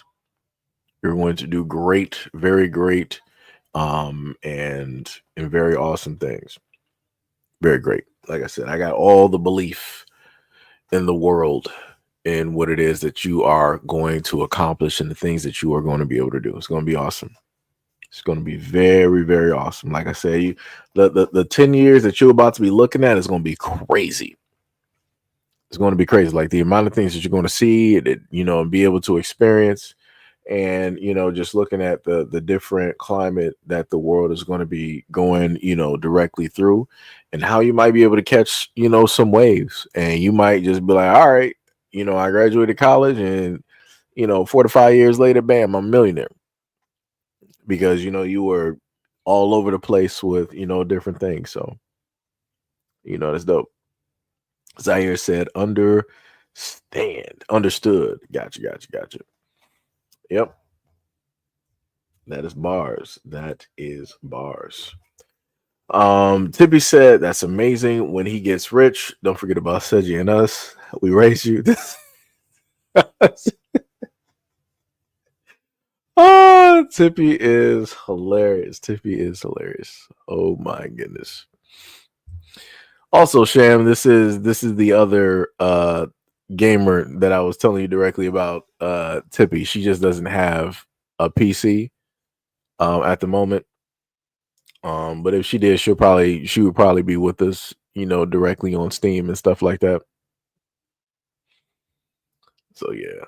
Third Eye said, take advantage of your opportunities. There are plenty of Black people with 160 IQs who never got a chance to go to or at least finish college and chase their dreams. That's bars. That is 100% bars. That's facts.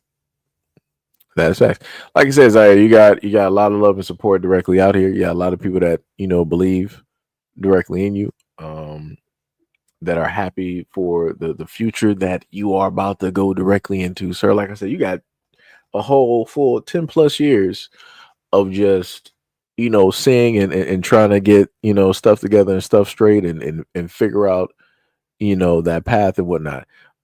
There's this one true American, of course, but this one true American, he came up with like a weight loss app, and I think he sold it for like 13 or like $30 million, something like that. Like, so became rich just off of something so simple. So there's tons of opportunities out here. We got 8 billion people out here. There are tons of opportunities out here for you to really make it. Tippy said, why you got to put my business out there? Okay, I don't have a PC. You're not better than me. And like I told y'all before, the hilarious part is that if I've talked to y'all like basically enough, because I've heard Tippy tons of times, especially on live streams and on PlayStation, you start to read in that person's voice, and it's like I could directly hear her and the mumbles and the grumbles. Just like looking at Sham, I can sit up there and read her comment directly in her voice and everything. It's hilarious. It's hilarious. Then we got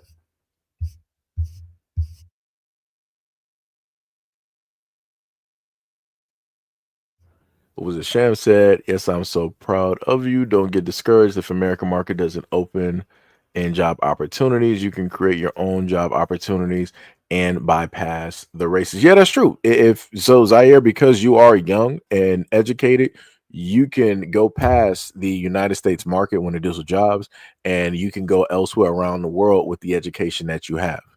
So you don't have to worry about, in a sense, America stopping you. You can, if you're educated and you can show other people that you're educated, they will pretty much give you the opportunity to prove that. America, they'll more so go by the code of, like, the good old boys, that type of stuff.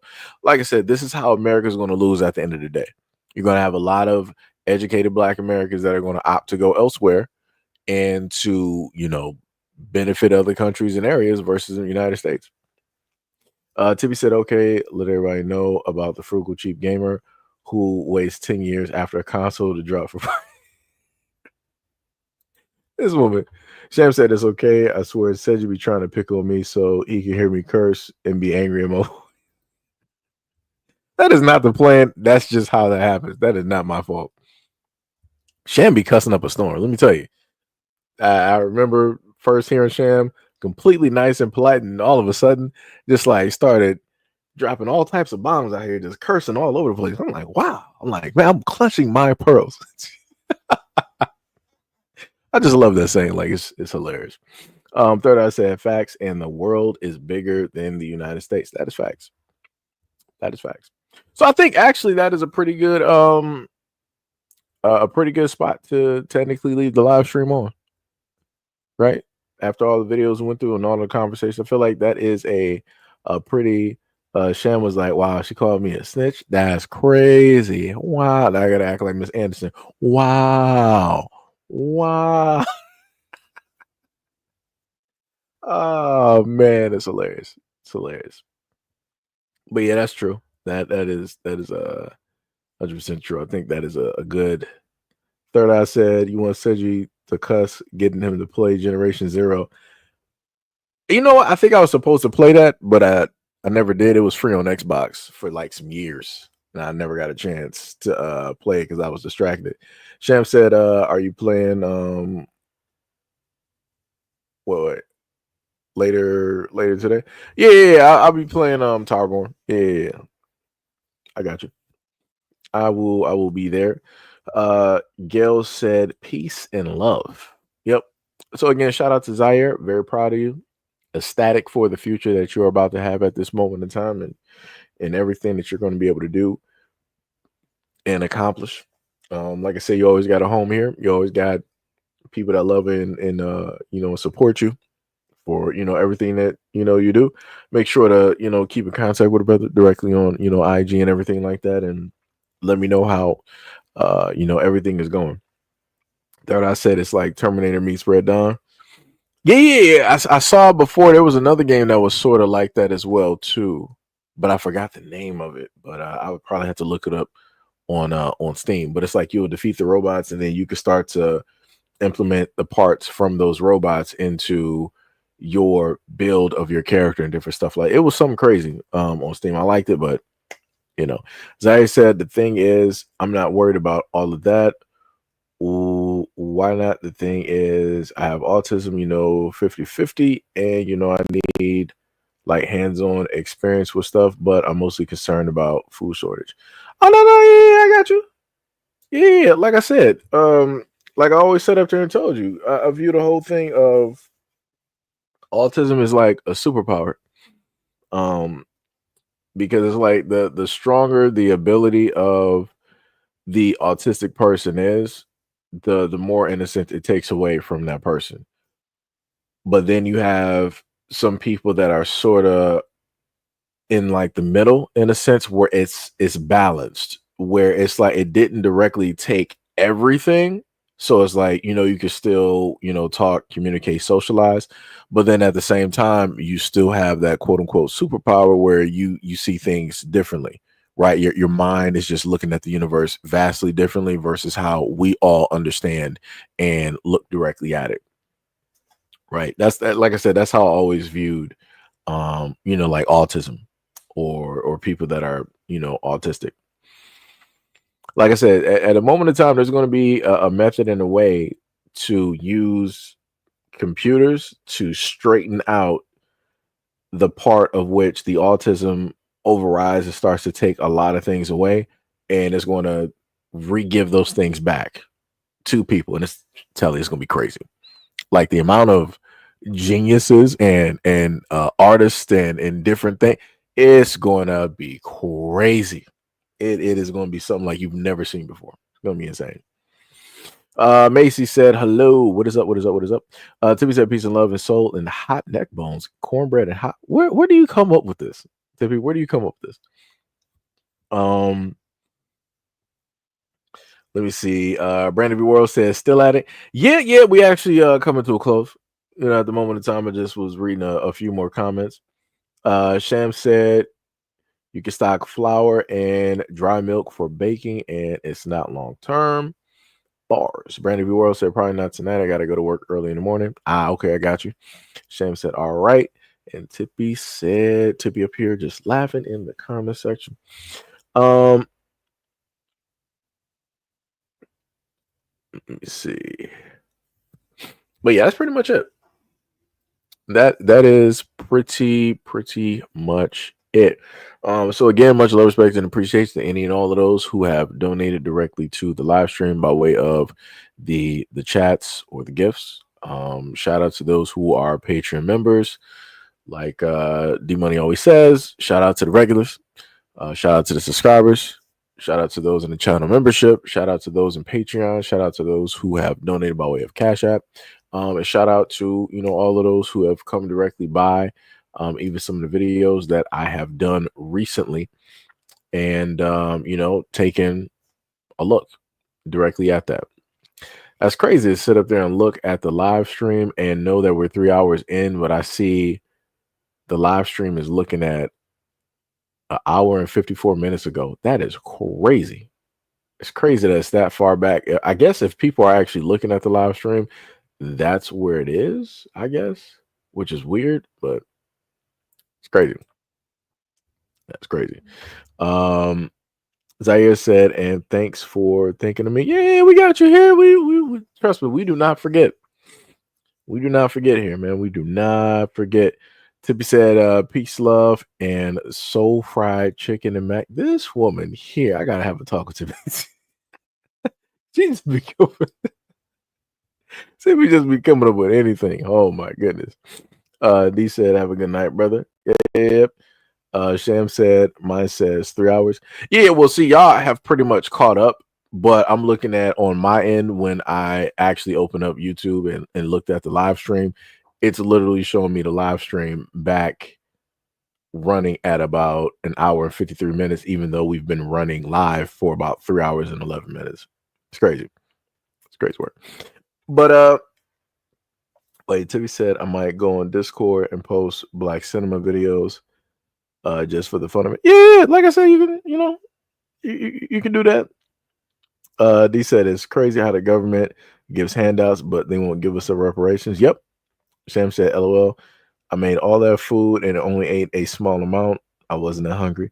Yep. So you suffer from the problem of having like very large eyes and a small stomach. Yep. Oh my God. Here we go with Tippy talking about weight. Let me see. Sham said, LOL, you still hostage right now. Tippy does this every live stream. Every time. And Tippy be sitting up here typing all slow. What time is it right now? Oh, it's 10:34. Yeah. He said, did y'all see the coffee video I put in Discord? Probably not, because I don't really be logged into Discord. Like I said, I'm honest. I'll be all over the place. And then, you know, I hate having my computer on, and then I get like a whole bunch of like notifications because I'm all over on Discord and like multiple like areas and stuff like that. So yeah, I ain't see that yet. I will probably after the stream though. When I boot it up. D said, what is your Discord? I'm on there also. Crap. What is the Discord? I would have to go to hold on, give me a second. Sham was like, if you play today, you falling asleep. Nah. Ooh, I went to the wrong channel. Messed up. So I got to go here, and then I have to go to my actual channel. And where's the Discord?